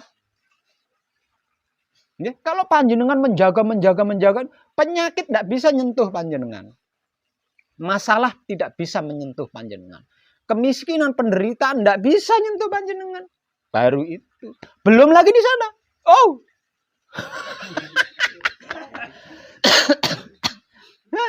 Ya tinggal jenengannya bisa mencerna enggak? Matengan kabeh iki tinggal lep. Kalau saya belum seperti ini, kalau saya zaman dulu datang masuk di sini, saya belum ketemu sama Pak Web nih. Pak Web masih di Kasebo. Datang ke sini, prek disambut sama kadangnya Pak Web. Ngelirik ting di pojok sana. Wah, balik saya, Mas. Langsung nggak jadi. Lawang udah ketemu jawabannya. Jawabannya udah ketemu. Nggak butuh Pak Web. Ilmunya Pak Web saja yang saya ambil, saya curi. Tek, balik, enggak jadi saya gembleng. Udah ketemu ilmunya. Jawabannya udah ketemu. Kesimpulannya udah ketemu. Tanpa harus bertatap wajah dengan wong edan bagu. Itu kalau saya. Jenengan tiap hari ngelirak-ngelirik tapi tetap ning kene. Berarti kan ndak mudeng toh? Ndak mudeng kalau itu jawaban, kalau itu kesimpulan kan ndak mudeng jenengan. Ini jawaban, ini kesimpulan kan jenengan ndak mudeng toh? Oh, ini ilmu mahal, Mas. Berpuluh-puluh tahun, ya? 45 tahun usia saya itu saya habiskan untuk berspiritual, dan ini hasilnya, Mas. Yang saya pajang di sini hasil spiritual saya. Ini matengan. Jadi nggak ada alasan sulit itu loh, Mas. Kalau jenengan tahu itu, paham itu, ngerti itu, tahu itu, paham itu, ngerti itu, nggak ada. Kayaknya kadang saya nggak perlu deh ngasih motivasi. Lawang panjenengan sudah pasti ini bisa ini. Itu kesimpulannya. Ya, jajal. Tentang Tuhan, tentang dunia, tentang diri, tentang ibadah, tentang ilmu pengertian dan pemahaman. Apa nih? Apa nih? Tidak ada ibadah yang terbaik selain, tidak ada diri yang lebih nyata, tidak ada spiritual yang lebih lurus dari itu.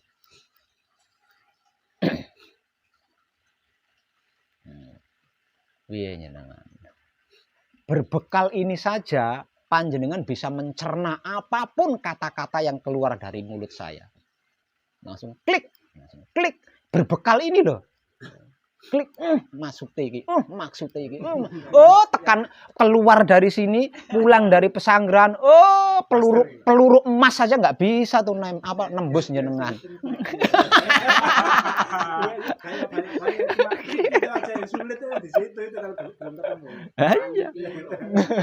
Makanya habis pertanyaan apa lagi?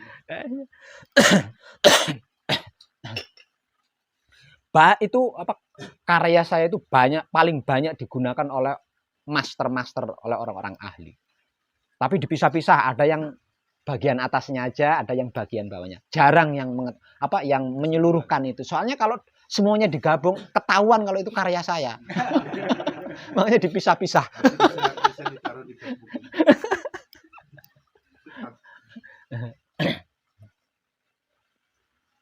Gitu tuh. Kalau saya paham ini dari dulu, saya ndak perlu meninggalkan keluarga saya ndak perlu mengorbankan apapun yang saya miliki. Dan saya tidak perlu keliling dunia selama berpuluh-puluh tahun. Kalau saya paham ini sejak awal. Yang menjadikan saya harus meninggalkan semuanya, mengorbankan segalanya, berspiritual keliling dunia selama berpuluh-puluh tahun karena saya belum mengerti, belum memahami apa yang saya pajang di sini.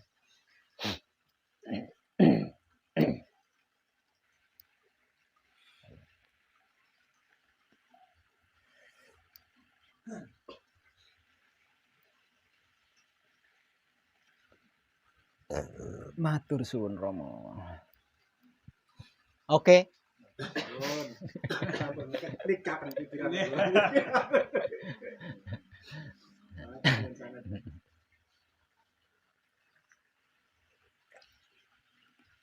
Ada pertanyaan lagi atau mungkin ungkapan? Monggo. Santai. Kita kan teman seperjalanan. Di dalam spiritual hakikat hidup. Jadi harus terjalin kerjasama yang baik antara kita. Memang proses apa ya, tapi dalam waktu menahan rasa sakit dalam patrak semadi, saya sampai menyerah dan nangis gitu. Ungkapannya. Jadi nangis saya sampai bilang sama orang saya sudah nggak kuat lagi. Ngalah saya. Sebenarnya proses yang terjadi di dalam manekung atau gembleng itu adalah bentuk upayanya Romo ya. Sesungguhnya proses yang terjadi di dalam manekung atau gembleng yang jenengan alami gitu maksudnya. Selama panjenengan gembleng itu adalah bentuk upayanya Romo yang sedang memperkenalkan dirinya kepada kita. Bahwasanya dia adalah maha segalanya. Buktinya kalau dia maha segalanya apa? Dia bisa menjadikan angan-angan kita ketika kita patrap samadhi, dia bisa menjadi bayangan, dia bisa menjadi bisikan, dia bisa menjadi getaran, dia bisa menjadi capek, dia bisa menjadi pegel, dia bisa menjadi lama bersamadi, dia bisa menjadi tidak bisa lama bersamadi, dan lain semuanya itu adalah dia sendiri yang berusaha memperkenalkan dirinya kepada kita. Lah tinggal kitanya mau nerima enggak gitu loh. Tinggal kitanya mau nerima enggak bahwa itu Romo gitu. Itu Romo, kitanya mau mengakui itu enggak gitu. Selama kita beranggapan bahwa itu bukan Romo ya masalah. Masalah itu. Apapun itu yang jenengan alami kan dimotivasi, diberitahu kan, tidak ada sesuatu apapun yang itu bukan Romo. Nah ini aja udah menjawab tuh. Udah menjawab tuh. Tidak ada sesuatu apapun yang bukan Tuhan. Artinya semuanya, segalanya, seluruhnya adalah Tuhan itu sendiri.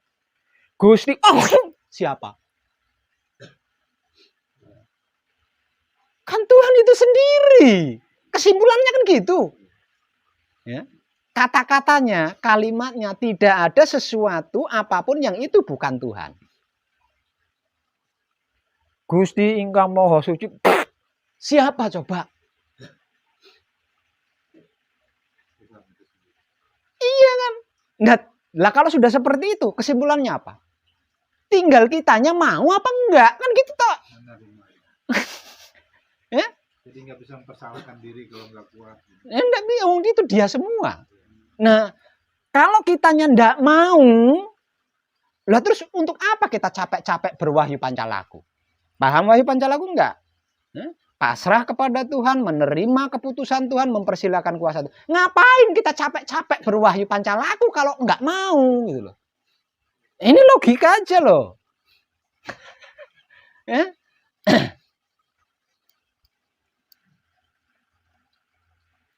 Jadi banyaklah kelakuan-kelakuan yang aneh pada diri kita itu banyak.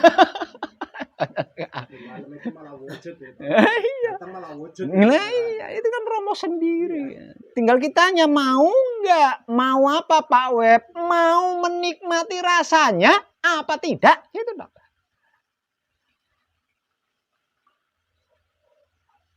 Mau menikmati rasanya apa tidak? Kalau tidak mau menikmati rasanya, lewat dia. Kalau mau menikmati rasanya, manunggal dia. Perkaranya kan cuma itu tok saya hasil ini. Perkaranya kan cuma itu tok perkaranya. Kalau harus diperkarakan. Nah kalau selalu lewat, kapan manunggalnya?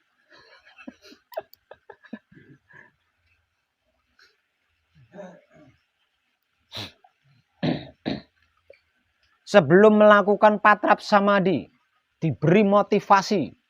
Super lengkap, super jelas, super komplit, super panjang lebar. Begitu melakukan patrap samadhi, lupa semua. Siapa itu?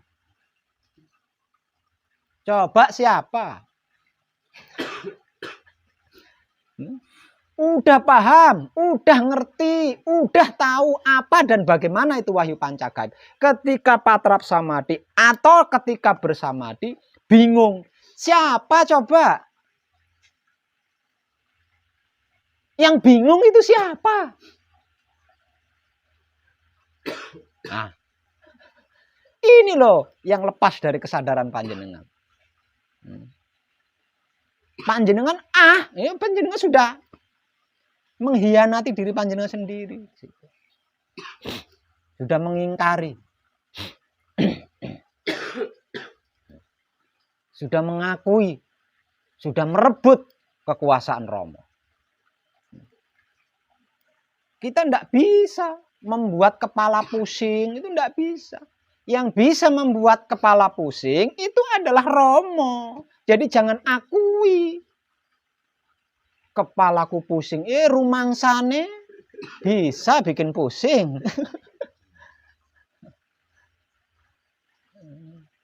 Dikarenakan Romo adalah maha segalanya, dia bisa jadi apa saja di dalam diri kita. Itu suka-suka dia lah, wong kita adalah wadahnya. Ketika panjenengan berada di dalam rumah panjenengan sendiri, kan suka-suka jenengan toh. Lah rumah-rumah panjenengan sendiri kok.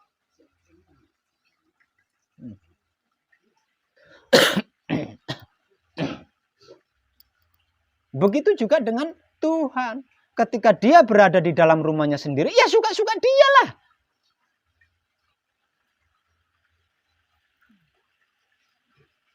Lah kita sebagai rumahnya tinggal menikmati rasanya. Dengan menikmati rasanya, kelakuan daripada Tuhan itu sendiri. Nah kita tahu Tuhan dalam keadaan apa. Sakit kepalanya, nikmati rasanya sakit kepala itu tadi. Nah kalau kita bersedia menikmati kepala yang sakit itu tadi, pada akhirnya kan kita tahu, oh jebule Tuhan itu bisa sakit kepala ya. Guyu, waras. Loh dia kan maha segalanya. Berarti kan ya bisa sakit kepala juga toh lah. Kalau Tuhan tidak bisa sakit kepala berarti tidak maha segalanya. Kalau Tuhan tidak bisa sakit pinggang, boyoknya tidak dengken, berarti Tuhan bukan maha segalanya. Dikarenakan Tuhan maha segalanya, ya berarti Tuhan bisa boyok dengken, pinggulnya pegel, sirahnya pening. Bisa, wong dia maha segalanya. Ya suka-suka dialah. Logika aja gitu, logika aja. Romo sendiri, maka nikmati rasanya. Nah, ketika kita bersedia menikmati rasanya, kita tahu, oh jebule Tuhan yo goblok. Lah menghafal enggak bisa-bisa berarti kan Tuhan goblok, lah wong itu Tuhan sendiri. Lah dengan begitu semakin lama kan kita semakin akrab dengan Tuhan. Semakin kita akrab dengan Tuhan, semakin kita tahu kalau kita itu dalam keadaan manunggal dengan Tuhan. Nah kalau enggak seperti itu, kapan akrabnya? Selama ini kita selalu takut sama Tuhan. Emangnya Tuhan itu mak lampir ditakuti?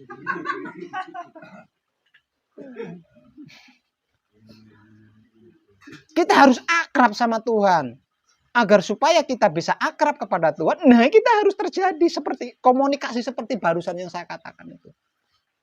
Kita harus banyak-banyak berkomunikasi seperti yang barusan saya katakan itu. Dengan begitu kita bisa akrab dengan Tuhan. Nah kalau kita sudah akrab dengan Tuhan, kita tahu ternyata Tuhan itu tidak menakutkan. Tuhan itu bukan sesuatu yang harus ditakuti. Tuhan itu bukan sesuatu yang harus dihormati. Tuhan itu bukan sesuatu yang harus diberi sesaji. Enggak seperti itu. Nah dengan seperti itu akhirnya pada akhirnya nanti apapun yang kita lakukan tidak berkendaraan ego, pamrih, arogan, dikarenakan Tuhan itu adalah menyenangkan.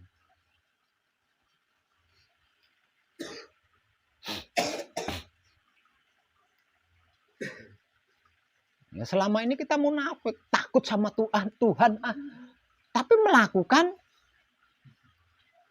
takutnya di mana? Loh, melakukan kok takut. Jadi lain di mulut, lain di hati, lain pula kelakuannya. Nah, selama ini kan kita begitu terus kucing-kucingan sama Tuhan. Main petak umpet sama Tuhan. Enggak nyambung-nyambung lah.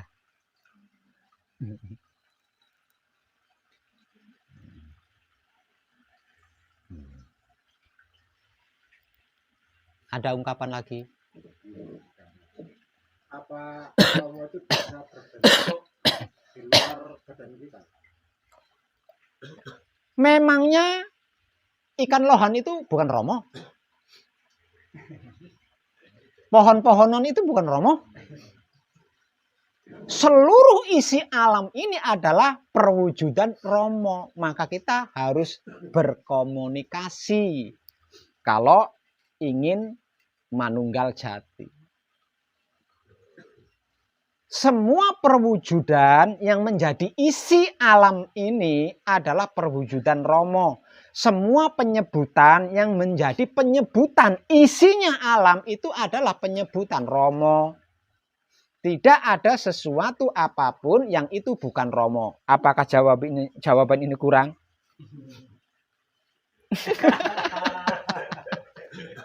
Semua itu Romo. Ini pun Romo. Iya. Lah terus, kalau semua itu Romo, kalau semua itu Tuhan, masa Tuhan sama Tuhan saling mengfitnah? Masa Tuhan sama Tuhan saling menghancurkan, saling menghina, saling merugikan? Nggak lucu kan? Harusnya Tuhan sama Tuhan bercumbu. Tapi awas, jangan bercumbu sama istrinya tetangga. Oh, istrinya tetangga juga Tuhan tuh, kita cumbui. Merusak aturan. Kan istrinya tetangga juga Tuhan, Pak Beb. Iya, tapi bercumbu yang saya maksud bukan seperti itu.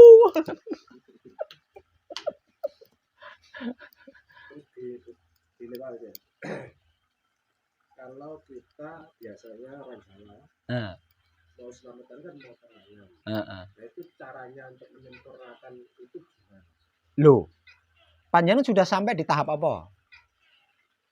Manekung, gembleng, panjenengan sudah sampai di tahapan apa? Gembleng yang terakhir. Yang gembleng yang terakhir apa itu gembleng yang terakhir? Twing, gembleng yang terakhir. Manunggal Jati. Artinya panjenengan sudah melampaui patrap samadhi mijil sampurna kan? Lah terus apa itu mijil sampurna? Tapi selama panjenengan gembleng, panjenengan jangan bertanya yang itu ndak ada kaitannya dengan gembleng. Menyempurnakan ayam yang hendak disembelih itu kan nggak ada pelajaran di gembleng. Jadi jangan ditanyakan.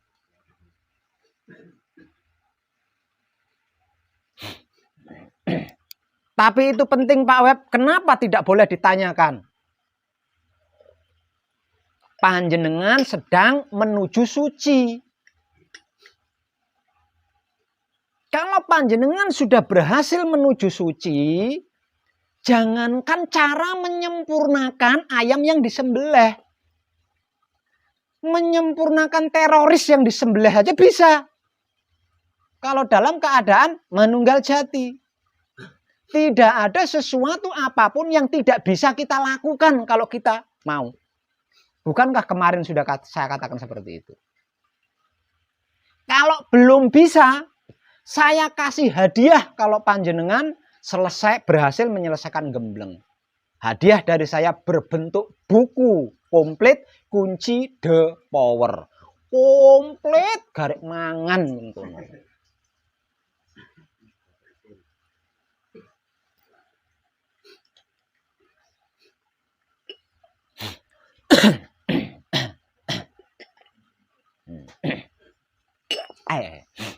Yang gagal dicerna oleh kebanyakan orang, terutama putra kekudangannya Romo, entah itu yang masih gembleng atau sudah selesai gembleng, adalah tentang manunggal dengan Tuhan. Tuhan yang selama ini kita pahami, saya ambil poinnya saja. Saya ambil poinnya saja. Tuhan yang selama ini kita pahami adalah maha kuasa dan maha segalanya. Maha kuasa dan maha segalanya. Ini poin. Manunggal jati, manunggal suci berarti manunggal dengan Tuhan. Maka yang dimaksud Tuhan adalah maha segalanya. Apa yang tidak bisa? Ini poin loh. Tapi gagal direkam oleh kebanyakan orang. Buktinya bertanya seperti Mas tadi. Misal contoh ya. Pak Web, bagaimana caranya menyempurnakan ayam yang disembelih? Pak Web, bagaimana caranya nanti praktek di rumah dan bla bla? Apa yang kita tidak ngerti? Apa yang kita tidak paham? Apa yang kita tidak tahu? Apa yang tidak bisa kita lakukan kalau kita bermanunggal dengan Tuhan? Lawang Tuhan itu maha segalanya.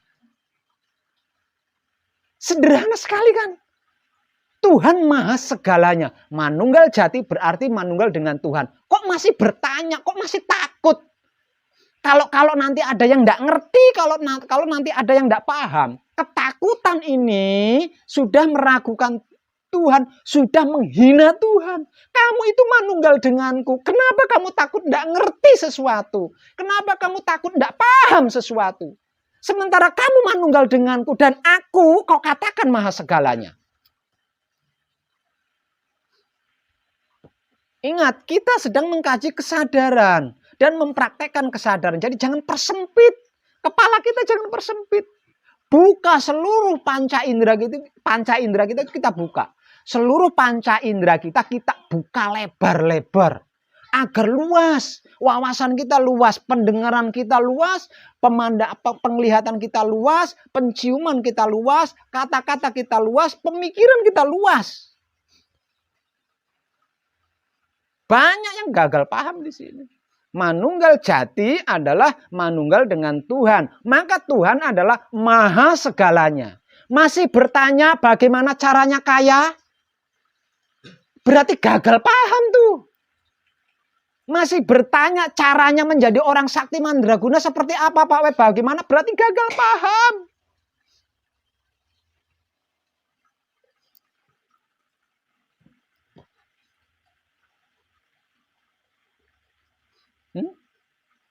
Logikanya kan gitu. Saya langsung berbicara poin. Dan itu paling tinggi.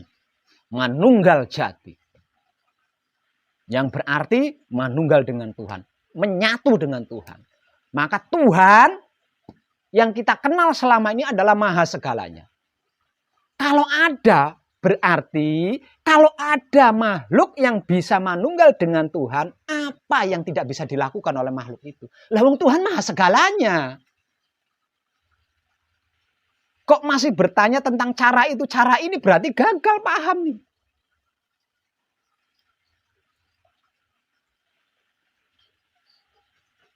Ya, padahal bahasa saya adalah bahasa yang paling sederhana.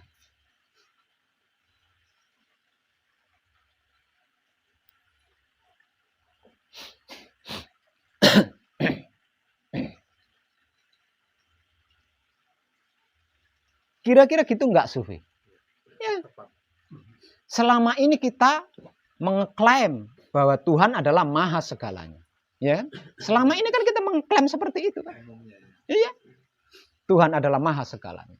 Manunggal jati, manunggal suci, berarti manunggal dengan Tuhan. Maka Tuhan adalah maha segalanya. Oh, ini udah menjawab itu sebenarnya. Jadi apapun bisa dibikin. Tapi adalah Tuhan kok. Oh, Tuhan ini. Jadi Tuhan yang jadi manusia gitu. Manifestasinya ke manusia gitu. Tuhan yang menjadi isinya manusia.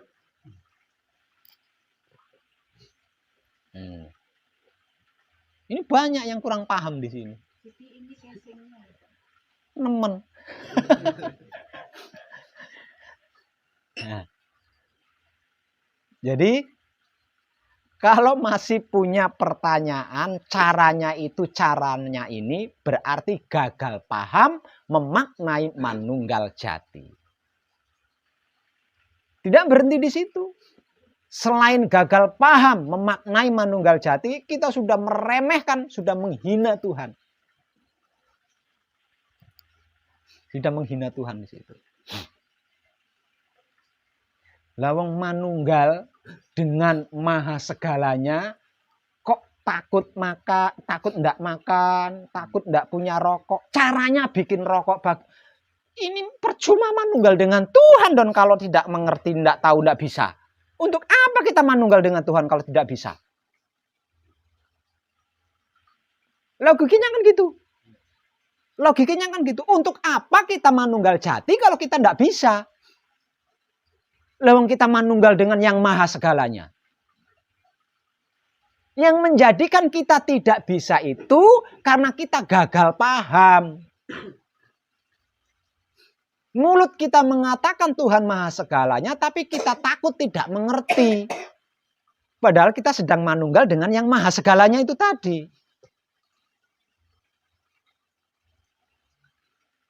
Ya. Logikanya kan gitu. Dan itu sesungguhnya Romo sendiri. Tuhan itu sendiri. Ayo. Memangnya kita bisa membuat takut tidak makan, takut tidak punya rokok? Bisa? Nggak bisa, itu Romo sendiri, itu Tuhan sendiri. Nah, kalau sudah seperti itu, apa yang harus saya lakukan, Pak Web? Wah, sampai dobel lambe saya mengatakan, nikmati rasanya kelakuan yang kita lakukan dengan kesadaran cinta. Wah, ya sampai doeh lambe saya ngatain itu.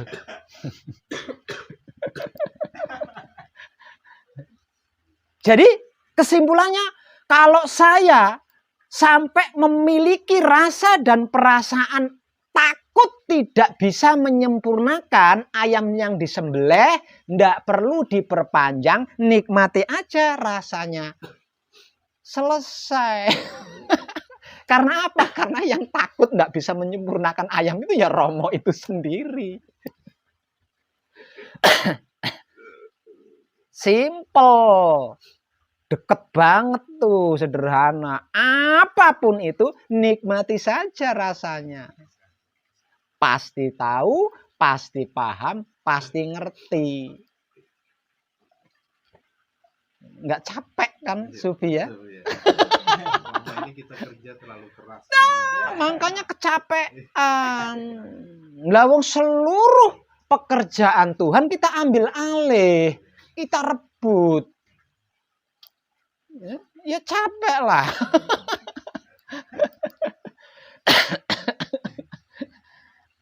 Jadi nyaris tidak ada satupun pekerjaan Tuhan yang tidak kita rebut, itu nggak ada. Semuanya kita rebut, semuanya kita ambil alih, semuanya kita lakukan. Padahal hasilnya mumet kan. Pusing. Ujung-ujungnya bodrek. Sama terapis. Tapi nggak kapok.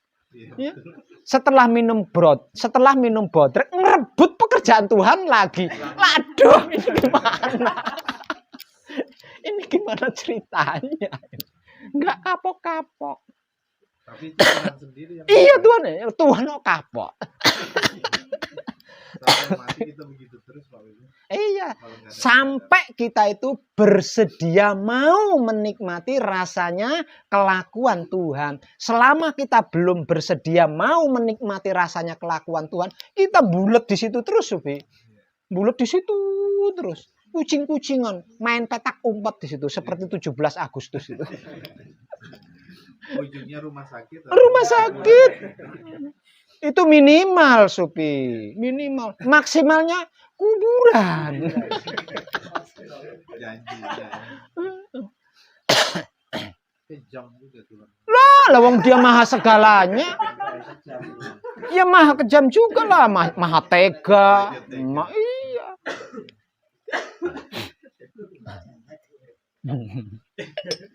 Jadi jangan pernah mengira. Ya. Jangan pernah beranggap, jangan pernah mengira. Orang miskin masuk rumah sakit karena miskin tidak bisa bayar rumah sakit, diremehkan, ditolak oleh rumah sakit sampai mati. Jangan dikira itu bukan Romo, jangan dikira itu bukan Tuhan. Kan Tuhan maha welas asih, tapi Tuhan kan maha segalanya. Artinya selain welas asih, dia juga maha tega kan? Nah, bagaimana tidak tega? Orang sudah dibuat miskin, dibuat sakit pula. Sesudah dibuat sakit, dipergerakkan, datang ke rumah sakit. Setelah di rumah sakit, dipermalukan lagi. Apa enggak kejam tuh? Apa enggak tega tuh Tuhan?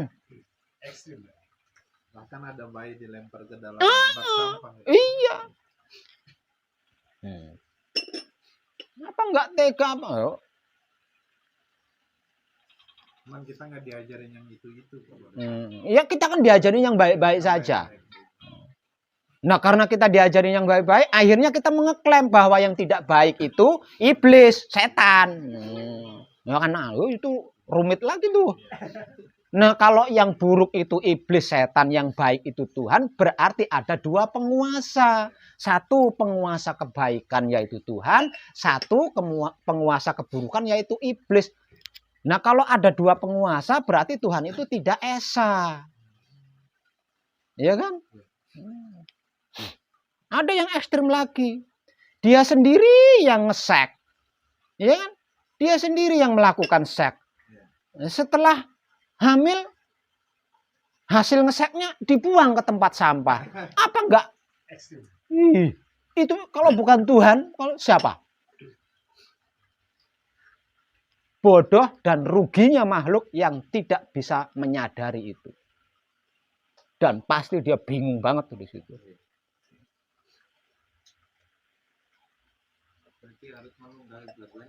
Harus manunggal. Kalau iya. Ya. Iblis itu ya Tuhan itu sendiri. Ya Tuhan itu sendiri. Jadi iblis itu bagian sisi Tuhan yang gelap. Jadi Tuhan itu memiliki dua sisi. Sisi terang dan sisi gelap. Nah, sisi terangnya ini tentang kebaikan. Sisi gelapnya ini tentang keburukan. Dan barang siapa yang bisa memanunggalkan dua sisi ini, Tuhannya nyata, tidak gaib. Selama orang itu belum bisa memanunggalkan kedua sisi Tuhan ini, ya selama itu Tuhan gaib baginya.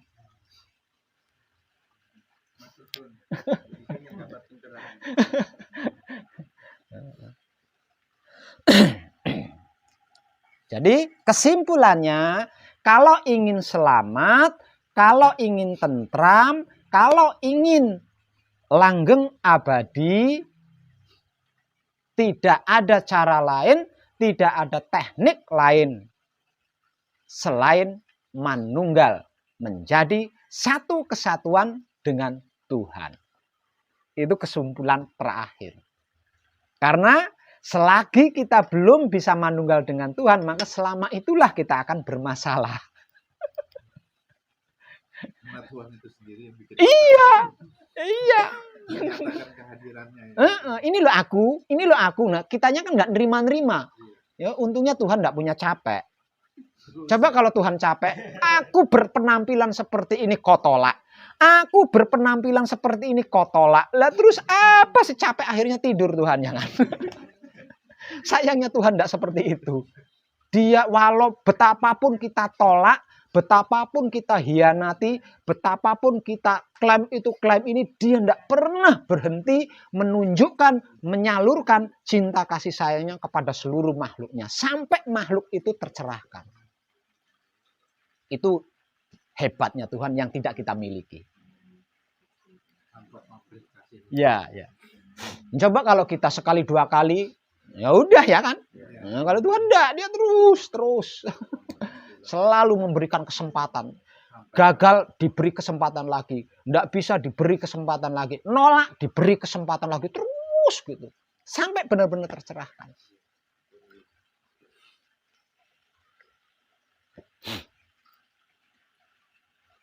Kadangan kita malam ini cukup nggih? Terima kasih dan tercerahkan kita semua. Jadi tambah semangat.